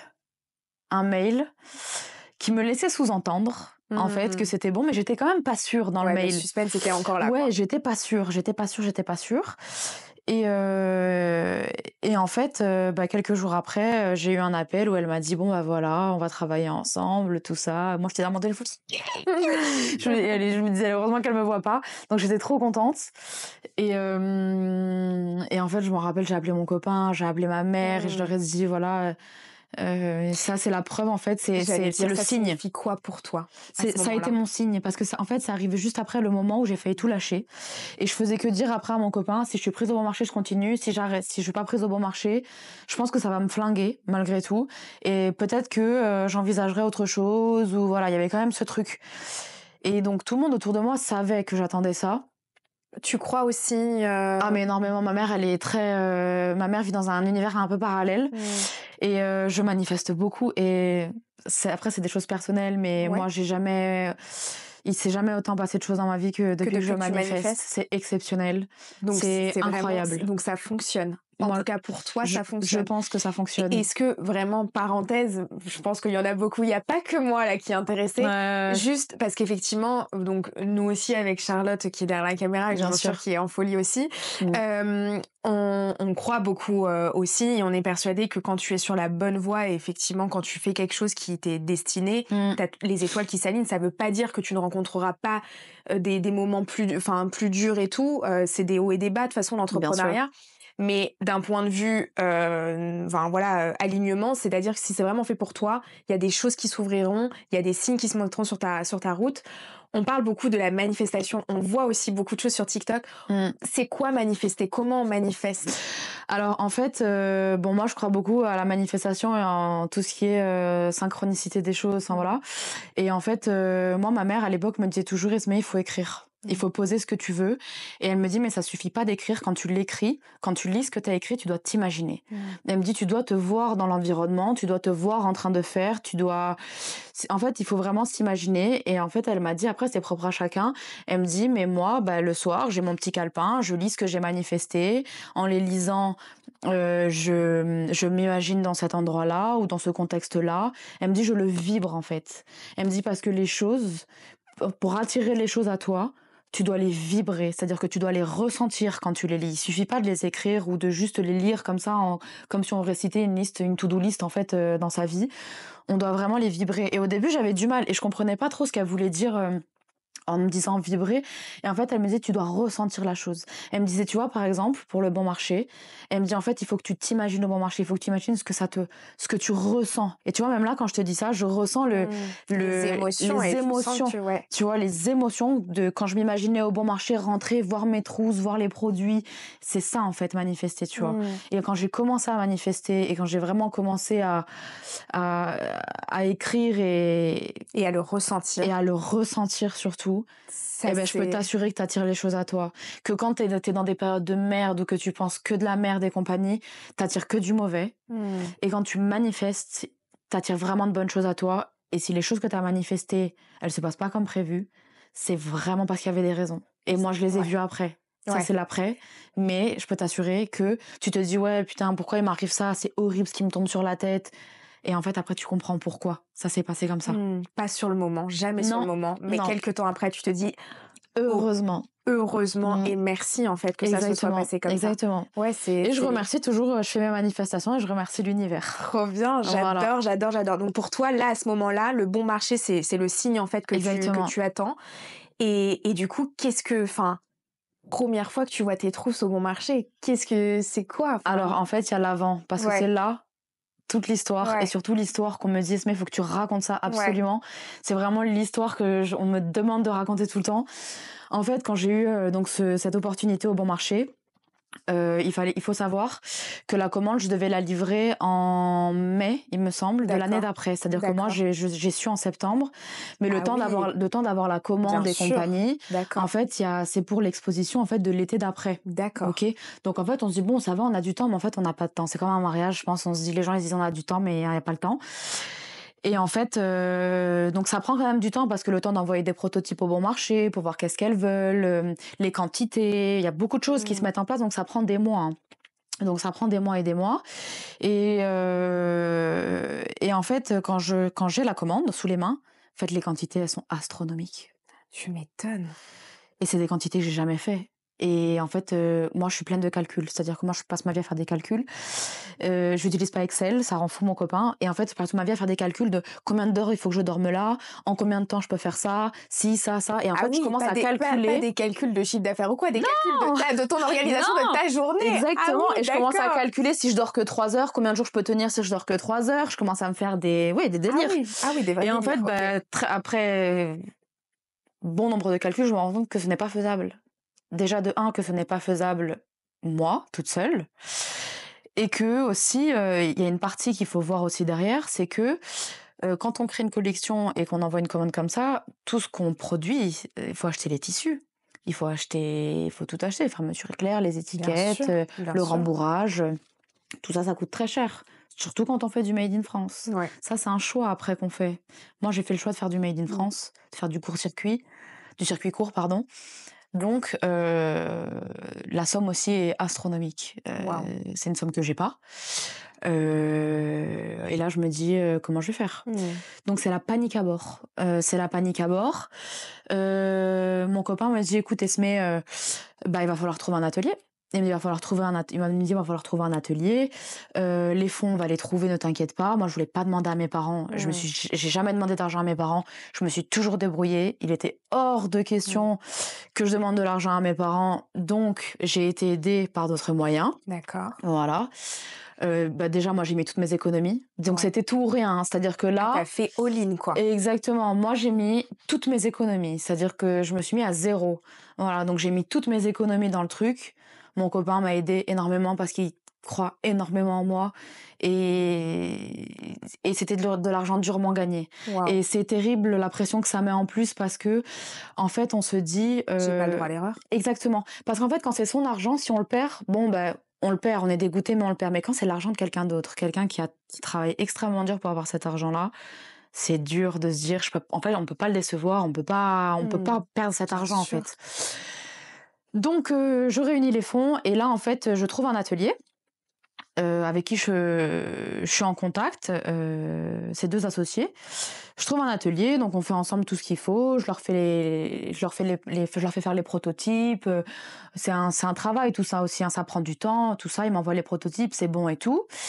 Et en fait, la production doit commencer et j'ai plus de nouvelles. Et je me dis putain, c'est bizarre. Et on est à peu près à 3 mois et demi, 4 mois de la livraison du bon marché. Super. Plus de nouvelles. Et là, je me dis, putain, mais qu'est-ce qui se passe et tout. Et en fait, il me plante. Hein. Waouh. Totalement. C'est-à-dire que... À M-4, enfin, donc à moins 4 mois Exactement. T'es planté et bien évidemment pas prévenu. Exactement. Waouh. Donc, on me plante. Et là, par contre, c'est le coup de massue. Là, je me dis... parce qu'en fait, pour une créatrice... Être au bon marché, c'est un prestige, c'est vraiment une reconnaissance. Exactement, c'est un level au-dessus et c'est une opportunité qu'on peut pas rater. Et là, je lui dis mais comment on fait, qu'est-ce qui se passe? Là, c'est vraiment un coup de massue. Par contre, là, j'ai les angoisses fois 1000 et tout, je sais plus où je suis. Et en fait, j'ai quelqu'un qui me soutient tellement, en fait, qui me porte tellement de l'autre côté, qui me dit t'inquiète pas, on va trouver, on va faire le nécessaire et tout. Faut pas que tu t'inquiètes, tout ça. Je dis ok. Le lendemain, j'arrive ici, je me mets sur mon ordinateur, je cherche atelier à Paris. Et c'est dur de trouver des ateliers ici parce que, on va dire, les anciens ateliers, ils sont pas répertoriés. C'est plus des trucs dans l'annuaire et tout. Enfin, c'est à l'ancienne. C'est comme les fournisseurs de tissus. C'est très dur à trouver. Et il faut savoir que les ateliers dans Paris, c'est très cher. Dans Paris même, c'est très, très cher. C'est intouchable. Et en fait, j'appelle 3 personnes différentes.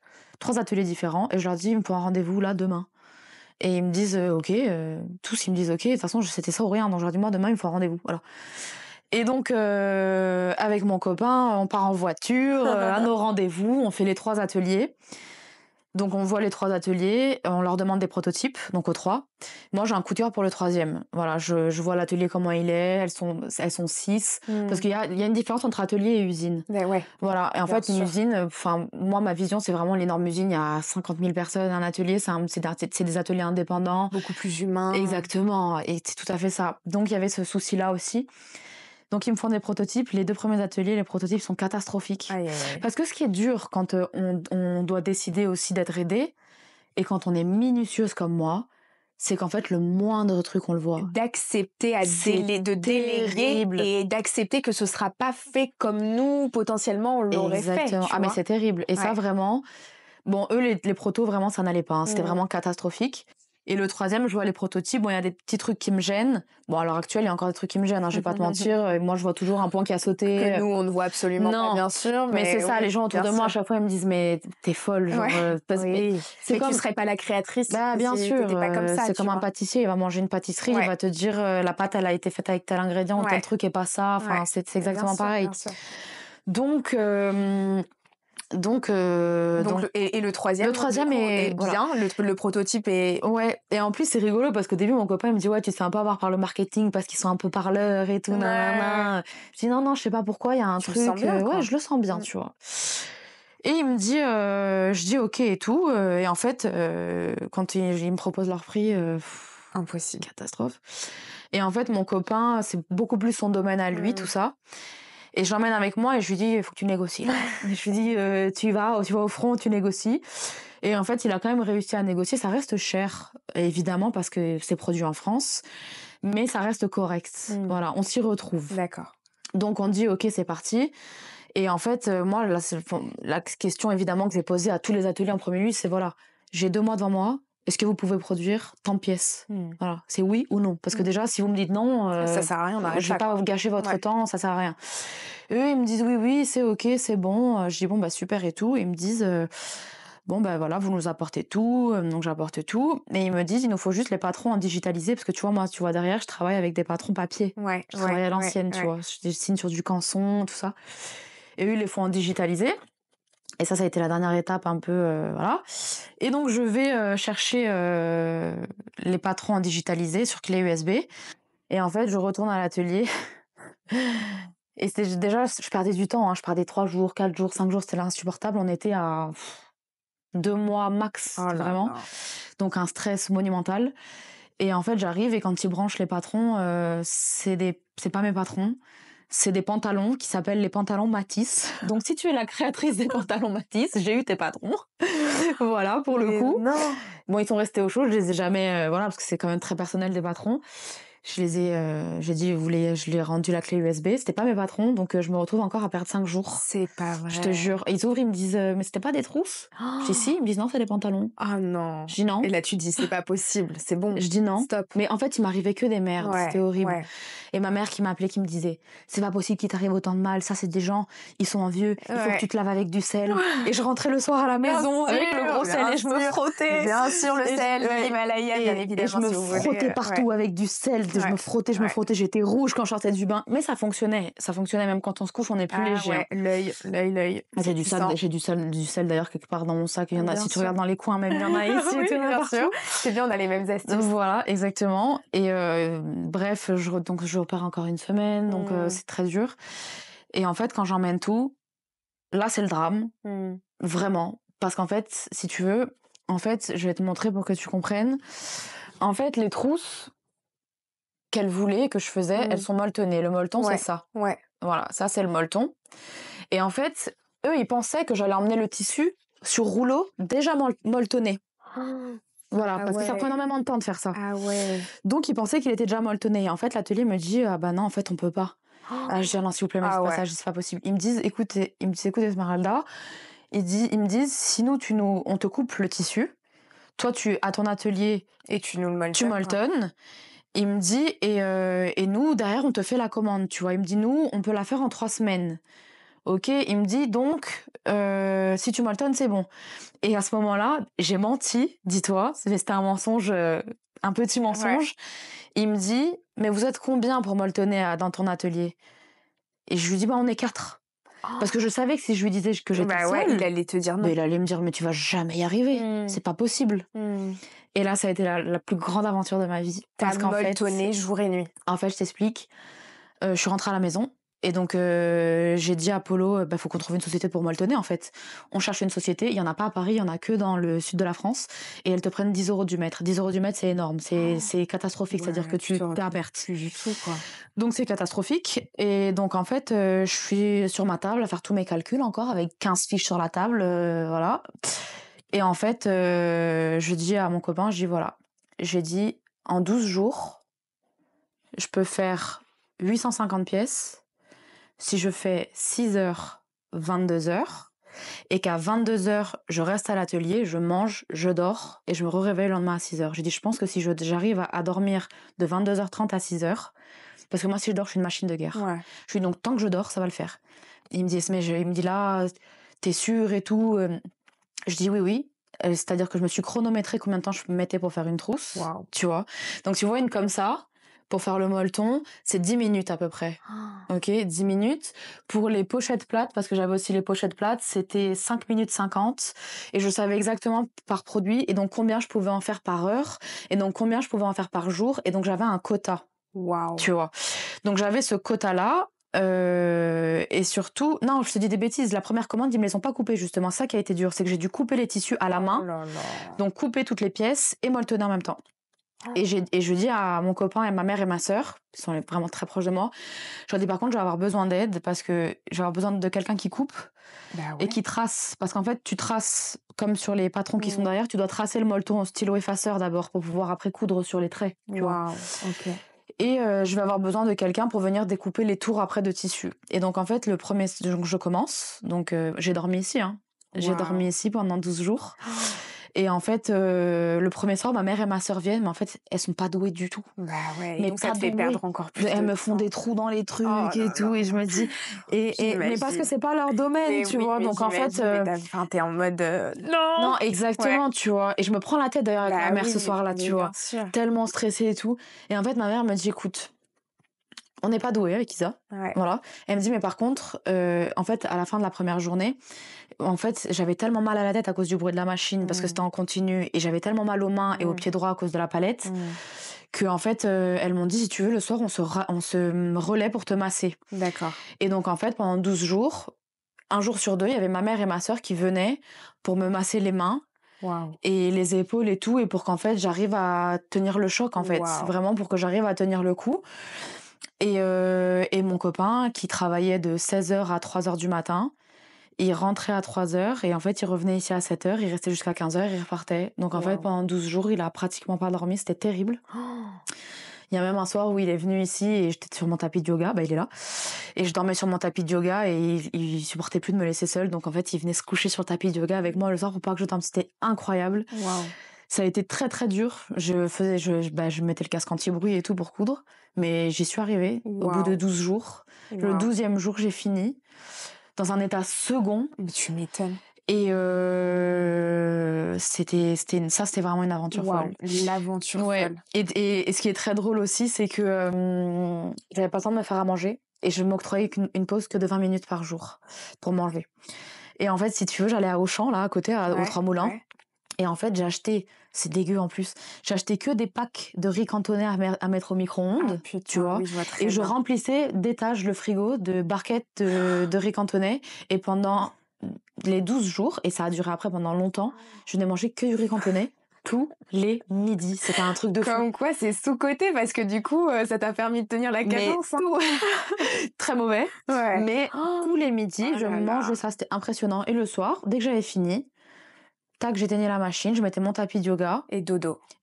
Et je prenais... Maintenant, je peux dormir partout. Tu sais, il y a même des après-midi où je dors par terre sans problème. Tu m'étonnes, mais quand on parle effectivement de haut et de bas, toi, et qu'on te dit, oui, tu dois être dédié et passionné, effectivement, on parle aussi de ce genre de moment-là, en fait, si à ce moment-là, tu n'étais pas surpassionné et que tu ne crois pas en ton projet, mais aussi que tu n'as pas un entourage qui est comme le tien qui te dit non, lâche pas, lâche pas, parce que quand toi t'as plus la force de croire en toi, eux prennent le relais et te dire nous on croit en toi en fait. Bien sûr. Et ben tout ça cumulé fait que Bah oui, tu vois, t'y arrives et t'en es là aujourd'hui et j'imagine que du coup les trousses ont été livrées au bon marché et Totalement.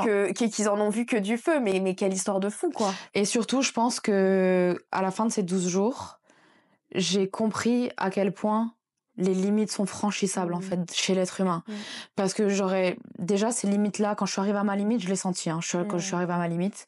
Mais en fait, on a un second souffle quand on est passionné. Je pense qu'on a vraiment un second souffle et j'aurais jamais pensé aller au-dessus de mes limites. Et en fait, j'ai compris on en a, oui, évidemment, parce qu'on peut pas trop se surmener non plus. Il y a beaucoup de gens qui font des burn-out, tout ça, mais je pense qu'on peut dépasser très largement les limites qu'on pense ne pas pouvoir franchir. Ouais, et ce qu'on se dit au quotidien, ou en plus même on est dans une génération où effectivement, enfin même avec les réseaux et tout, enfin c'est vrai que ça nous distrait beaucoup et donc on pense qu'on est très vite fatigué ou Bien très sûr. vite surmené ou Ouais. très vite, mais que alors après comme tu dis, il y a des maladies et tout, enfin ça c'est hors catégorie, mais c'est vrai ce que tu dis en fait, c'est comme au sport d'ailleurs, tu penses que tu as une certaine limite, le j'en peux plus, et en fait c'est au moment de j'en peux plus que tu as ce second souffle qui arrive. Et c'est ce qui s'est passé pour toi et c'est incroyable en fait, l'histoire est incroyable. Non, c'était fou, c'était vraiment fou et heureusement que j'avais des gens. Des fois, il suffit d'une personne. Il suffit vraiment d'une personne qui croit en vous pour que vous puissiez soulever des montagnes. Moi, j'ai mon copain, il croit en moi, mais il est dévoué, vraiment. Il s'appelle comment? Il s'appelle Paul. Bah, c'est le frère à Amaya. Bah, du coup, Paul, vraiment, bravo à toi. Bravo d'être un homme capable et bravo d'être exceptionnel et d'y croire. Bah, j'aurais jamais réussi sans lui. Waouh, je le sais. L'histoire est vraiment très, très belle. Et du coup, donc, t'arrives au bon marché, donc c'est livré. Et là, c'est même plus une fierté. En fait, c'est même plus une fierté, c'est un soulagement. En fait, si tu veux. C'est quoi? C'était là, tu dis, j'y crois pas, en fait. En fait, si tu veux, juste un peu avant la livraison, quand même. Donc, on emmène tout à l'atelier. Le camion est pas arrivé. C'est pire. On emmène tout à l'atelier, en fait. Et donc, eux, ils coupent toutes les trousses et tout. On va tout récupérer. Et quand je récupère tout, en fait, moi, je suis tellement minutieuse que le moindre fil qui dépasse, je veux le couper. Donc, je les vérifie une par une. Oh là là. Et donc, en fait, je fais 2 nuits blanches d'affilée. Donc, je vérifie toutes les pièces dans les 2 jours.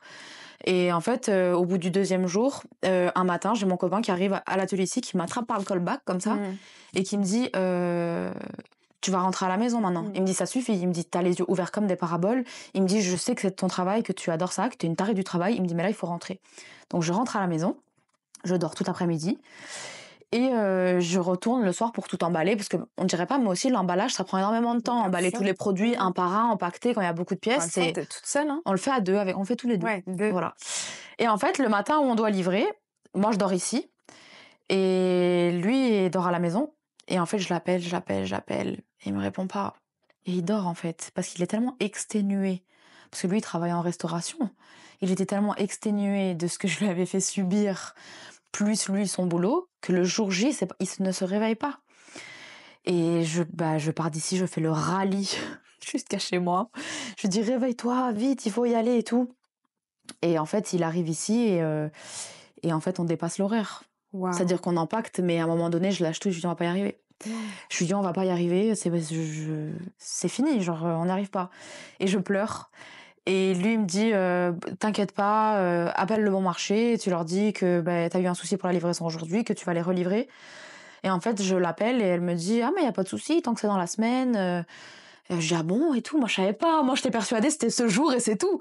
Donc je pleure et mon copain me dit, on peut rentrer à la maison maintenant pour que tu te reposes. Et moi je pleure et je lui dis, oui, mais je veux un McDo. Je pense que c'était la seule chose après tous ces mois qui pouvait me réconforter. Et il m'a pris dans le partenaire. On a été au McDo, il m'a commandé 2 menus, des nuggets, et on est rentré à la maison. Et ça a été mon réconfort de manger et de dormir en fait. Et j'ai dormi jusqu'au lendemain. Le lendemain, on a livré. Et le mois d'après, c'est le jour J. Et j'arrive au bon marché et avec toute ma famille. Waouh, c'est beau. Avec toute ma famille. Et en fait, c'est incroyable parce que quand on vend ces trousses, que ce soit en magasin, en ligne, tout ça, on voit pas la vente physique, exactement. La réaction des consommateurs, exactement. Des clients. Voilà, donc on est toujours content quand on vend en ligne, en magasin, tout ça, mais on n'a pas ce truc de le voir physiquement. Et en fait, j'arrive là et déjà, me voir là, enfin, pour moi, c'est ce que je ressens, c'est extraordinaire et je suis très émue, très, très émue de tout ce travail accompli et d'être entourée des gens qui m'ont aidée et qui ont cru en moi et puis je les vois, ils sont émerveillés de la chose, c'est très drôle. Même le copain à ma sœur me dit: «Bah, j'ai pas misé sur le bon cheval, hein», genre c'était très marrant et je vois des gens prendre 2 3 repartir avec, je vois les gens qui font la queue avec mes trousses dans la main et je me dis: «Waouh, ça fonctionne». Genre, et je me dis peut-être aussi, que les périodes de creux que j'ai eues, c'était parce que j'avais pas de visibilité, parce que là, ça a l'air de plaire et ça se vend comme des petits pains et je croise, une des filles du bon marché qui me dit, «Il faut absolument faire du stock, ça va partir très vite, ça se vend très bien, nanana». Donc moi, ça me remet le stress. Donc bon, bref, je retourne à mon molletonnage, je fais mes trucs et tout. Et en fait, bah, ça a été une expérience exceptionnelle. Être au bon marché pour un créateur et pour moi qui est trimée, qui suis quand même partie de pas grand-chose parce que je suis partie des économies que j'avais. Euh, C'est un super accomplissement en fait. c'est incroyable. C'est une belle reconnaissance, un bel accomplissement et ça donne aussi de la visibilité à la marque. Ah, mais Puisque, ça a tout tu vois, changé. il y a eu un Ça a tout avant changé. après. Parce qu'effectivement, on parle beaucoup des réseaux sociaux, mais est-ce que ça a des limites en fait pour une marque physique, je parle? Oui, parce que je pense qu'on est beaucoup maintenant à lancer des business. Malgré tout, on est beaucoup à lancer des business. On est beaucoup. Il y a beaucoup de marques de trousses, il y a beaucoup de marques de bijoux. Enfin, Ouais. je veux dire, il y a énormément de choses. Et en fait, je pense que quand on a le prestige d'être au bon marché, les gens changent d'image sur vous. C'est-à-dire que, par exemple, tu vois, je te dis un exemple bête, mais avant, j'allais rencontrer quelqu'un que j'ai pas vu depuis longtemps. Il m'aurait dit, bah, tu fais quoi? Je leur ai dit, bah, j'ai une marque de trousse. Il m'aurait dit, ah, ok, super et tout, mais il se serait pas. Alors que maintenant, quand je vais parler un peu et que je vais dire, bah, maintenant, on est au bon marché, et ben là, c'est, mais t'es au bon marché, mais à Paris, la réaction, elle est différente. Déjà, dans l'œil des autres, dans les yeux des autres, on a comme monté un échelon. Voilà, on a comme monté un truc. Après, évidemment que personnellement, on se dit aussi, bah, c'est vrai qu'on a franchi une étape. Bien Sans sûr. vouloir. Bien sûr. Enfin, on se dit quand même, si on est au bon marché, c'est qu'on a notre place d'y être. Donc, on a quand même cette reconnaissance envers nous-mêmes de se dire, oui, ok, on a monté un palier. Mais on change aussi dans les yeux des autres. C'est-à-dire que là, ils se disent, bon, ben, si elle est au bon marché, c'est que son travail plaît, c'est que elle a été repérée, c'est que. Ouais, c'est un peu comme la légitimité finalement. Exactement, c'est qu'on totalement t'apporte ça. en fait. C'est un peu en mode, tu vois, le approved quoi. Alors qu'en vrai, c'est Oui. bête parce que on te dirait mais t'as pas besoin de ça et tout. Oui. Mais la vérité c'est que bah ça y est, tu T'as t'as tout plus besoin compris. de te dire je fais des trousses mais non. T'as je suis au bon totalement marché. raison. Ah, légitimité. On me demande ok, plus voilà. si j'ai envie. Voilà. Tu vois ce que je veux dire? On par me demande plus exemple. si j'ai envie. Par exemple. Mais effectivement, c'est une question de légitimité parce que je pense que même moi, souvent, je me sentais pas forcément légitime. Et d'ailleurs, je pense que j'ai encore du mal avec ça parce que tu vois, il y a pas longtemps, j'ai été au bon marché sur l'Expo Noël avec une copine à moi et elle me regardait, elle me disait, mais je sais pas, t'as pas l'air éblouie, quoi. Elle me dit, mais tu te rends compte que c'est toi, c'est tes trousses, elles sont là. Elle disait à tout le monde, je suis avec la créatrice. Trop marrante, on aurait dit ma mère. Et elle me disait, et toi, t'es là, t'es toute mignonne, tu les ranges, les gens, ils te parlent, t'es gênée. Elle me dit, mais c'est fou d'être comme ça. Elle me dit, mais d'un côté, ça fait ça fait de toi.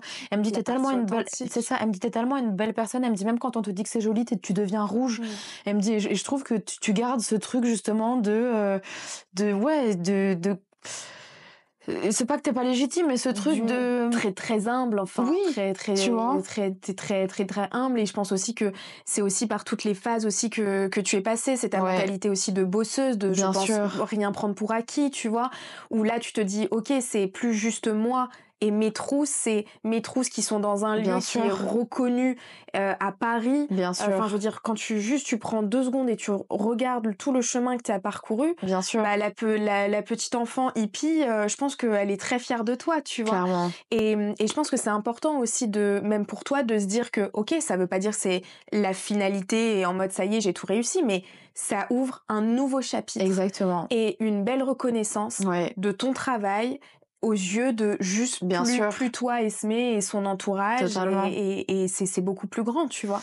Bien sûr. Et puis c'est vrai qu'on a une certaine crédibilité quand on rentre au bon marché.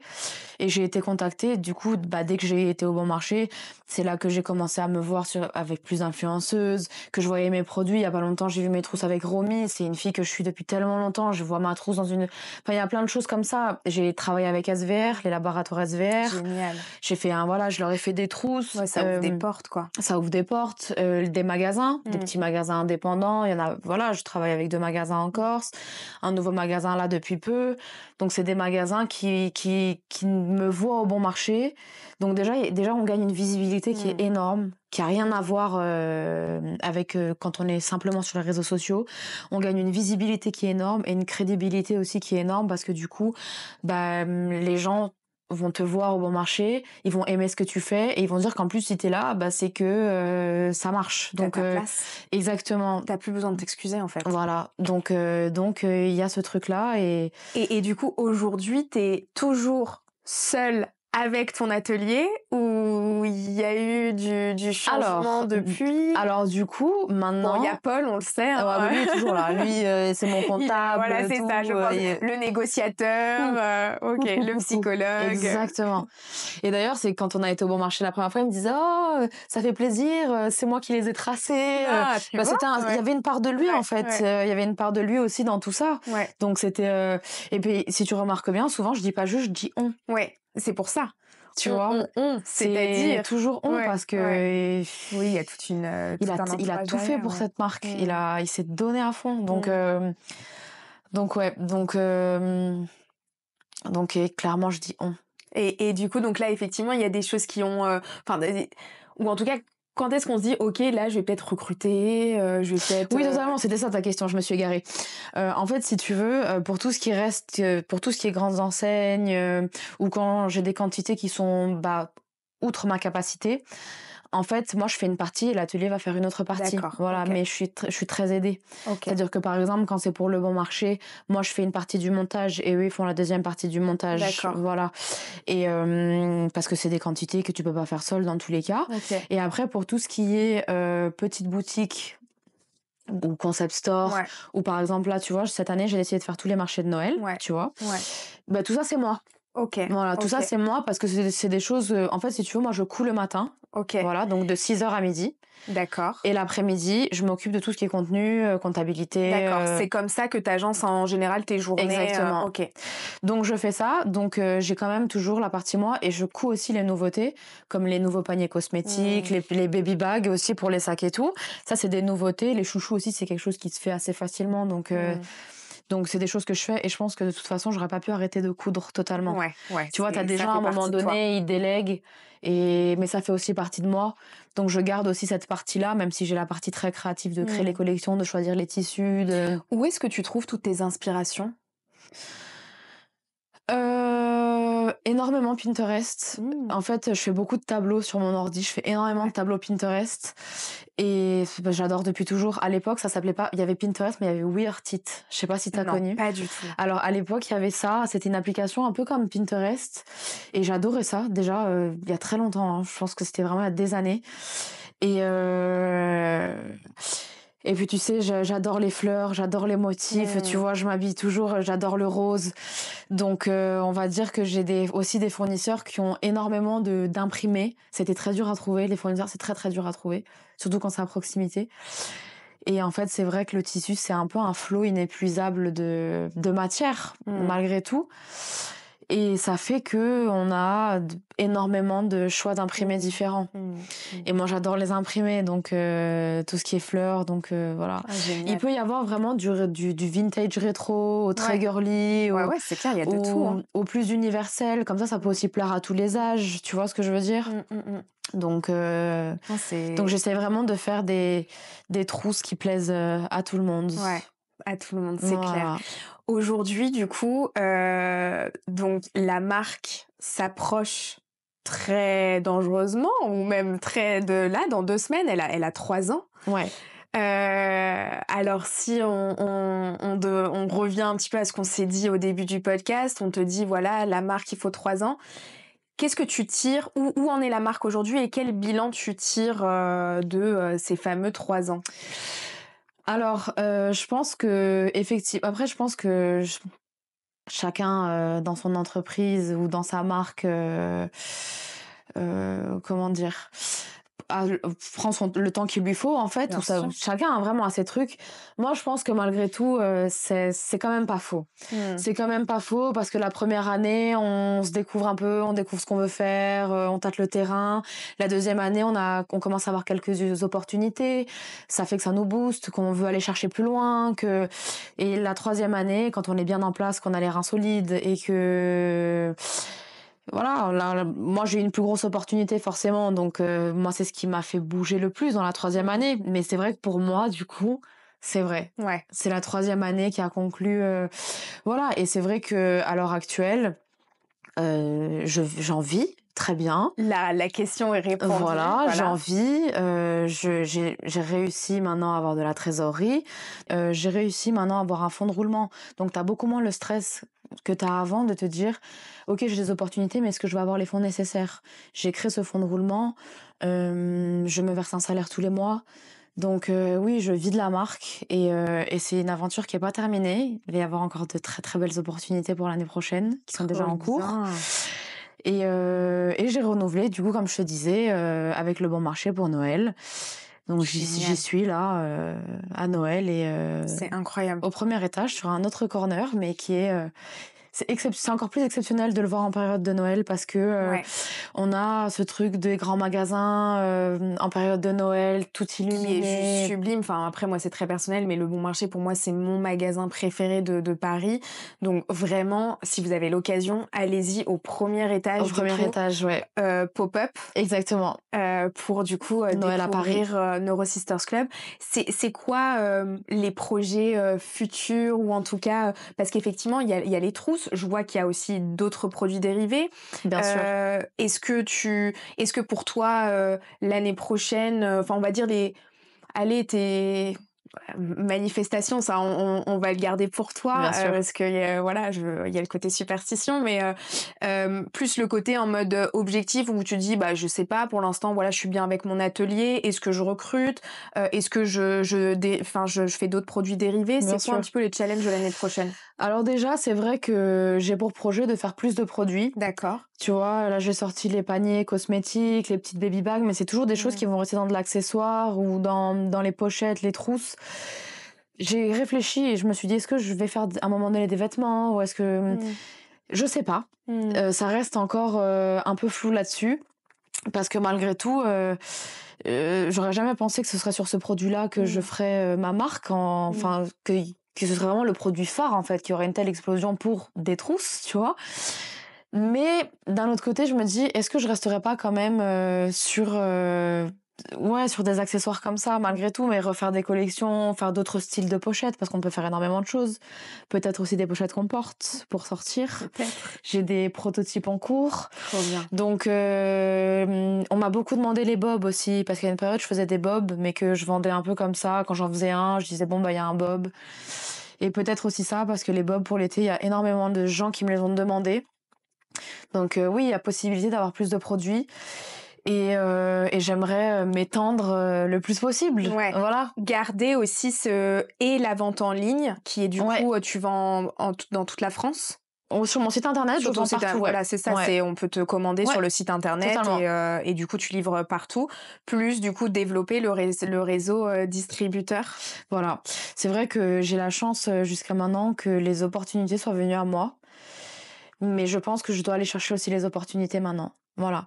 Je pense que voilà, l'univers m'a dit on t'envoie des opportunités, mais à un moment donné, c'est aussi pour te montrer que tu le mérites. Tu vois que c'est possible. Voilà, que tu le mérites, que tout ce travail c'était pour quelque chose. Et il faut maintenant aussi que moi voilà, je démarche plus parce que c'est vrai que j'ai un peu cette facilité de me dire qu'on vienne me demander. Donc en fait, comme un magasin qui va m'appeler, qui va me dire tu peux m'envoyer des trousses, on aimerait travailler avec toi, je dis ah bah oui, super. Mais moi tu sais, j'ai pas encore le truc d'aller contacter des magasins, vraiment faire la partie on va dire commerciale. Donc j'aimerais m'étendre dans toute la France, dans le plus possible, dans le plus d'endroits possible. Maintenant que j'ai aussi un atelier à côté où je suis chez eux comme chez moi, avec qui je suis très bien, qui est vraiment super. Donc c'est pour ça que c'était un mal pour un bien. Parce que Et tu sais, je reviens juste là-dessus, faire ouais, une petite parenthèse. Je manifestais pour qu'avec le premier atelier, tout se passe bien. ouais, Et en fait, du jour au lendemain, on me l'a retiré, cet atelier. ouais, complètement. Et ça me tombait sur la tête et je me disais, c'est pas possible.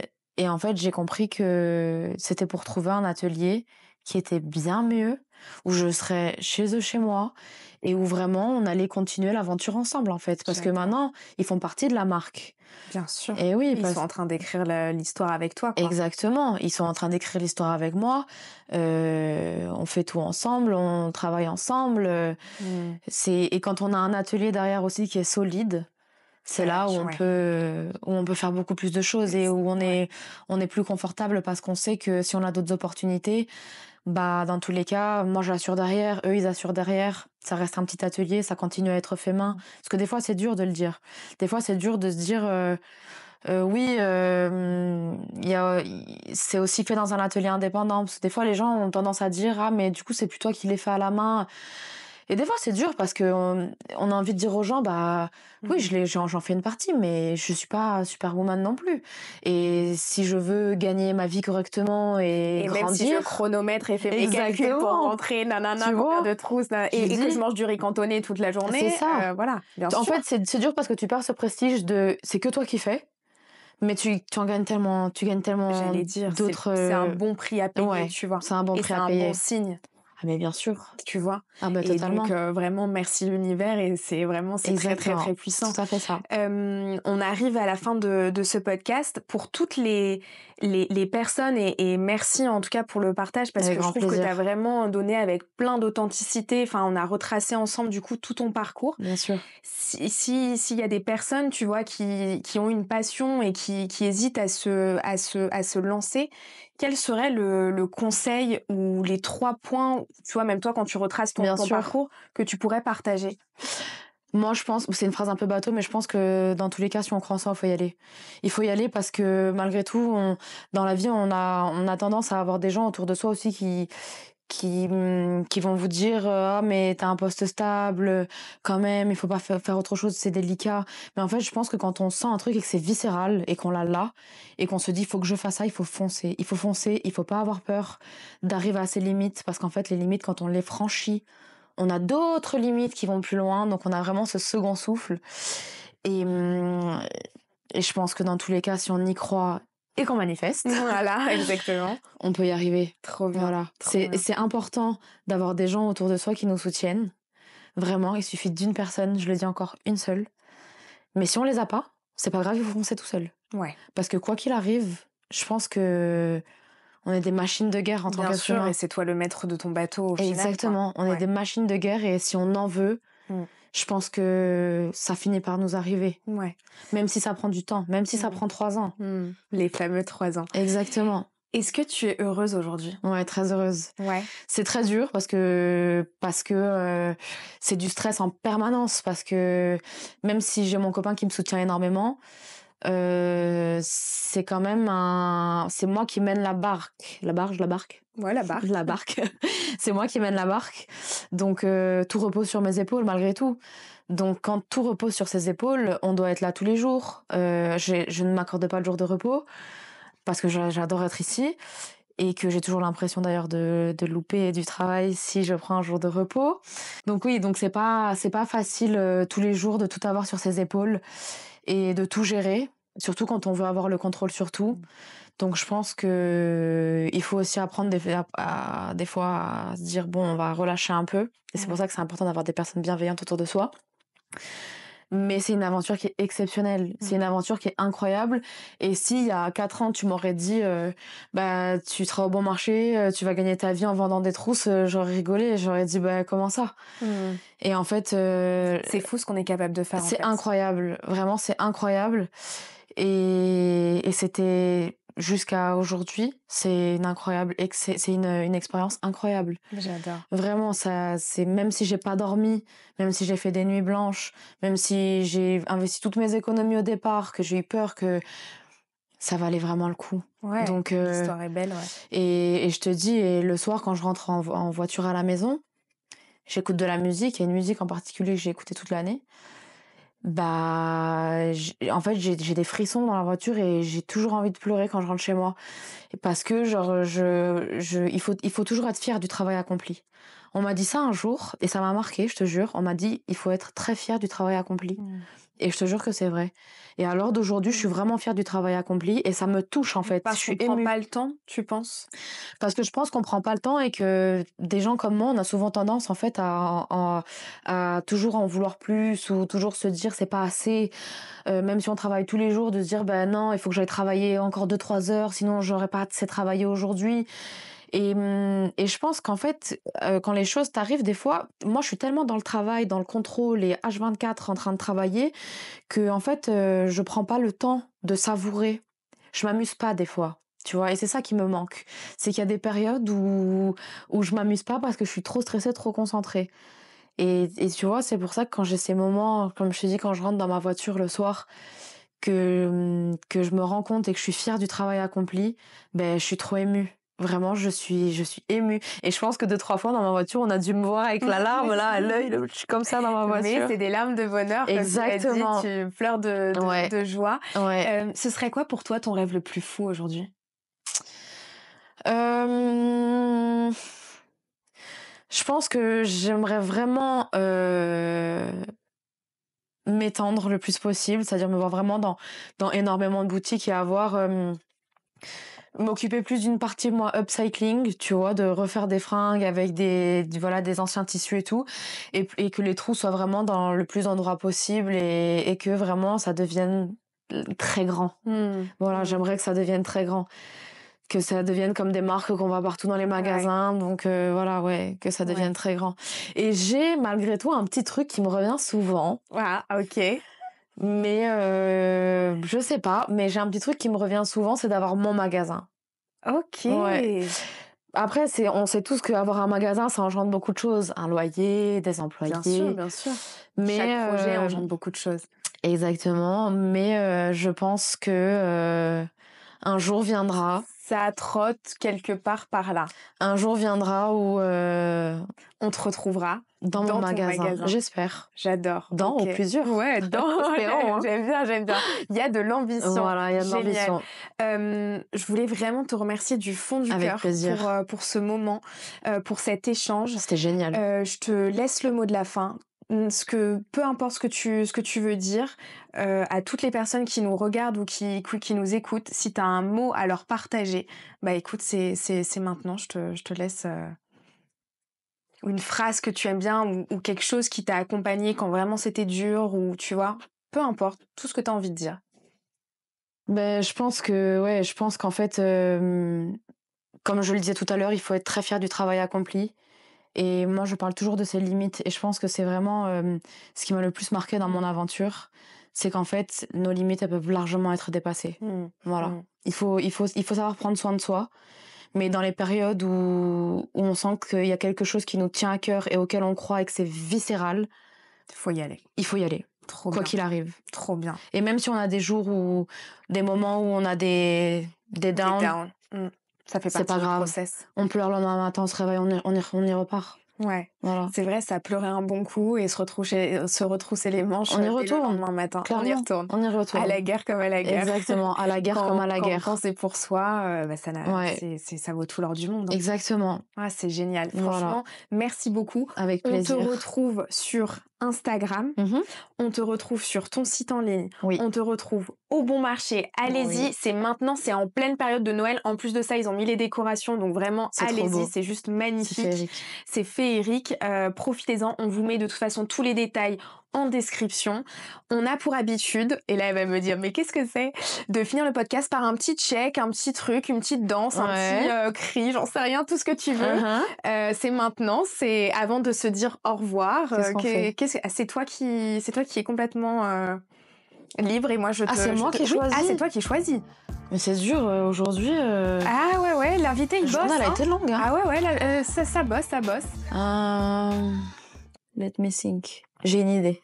Eh ben, merci beaucoup. Donc là, Merci à vous. c'était trousses. Exactement. Incroyable, franchement. Mais elles sont d'une qualité vraiment. mignonnes, hein. Elles sont trop mignonnes. Faites avec Et amour. donc, on va faire le clap de fin et on vous dit à la semaine prochaine.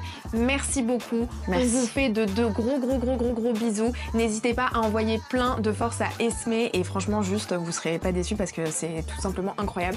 Nous, on se donne rendez-vous la semaine prochaine déjà pour le dernier épisode de la saison 2 et on fait le clap de fin.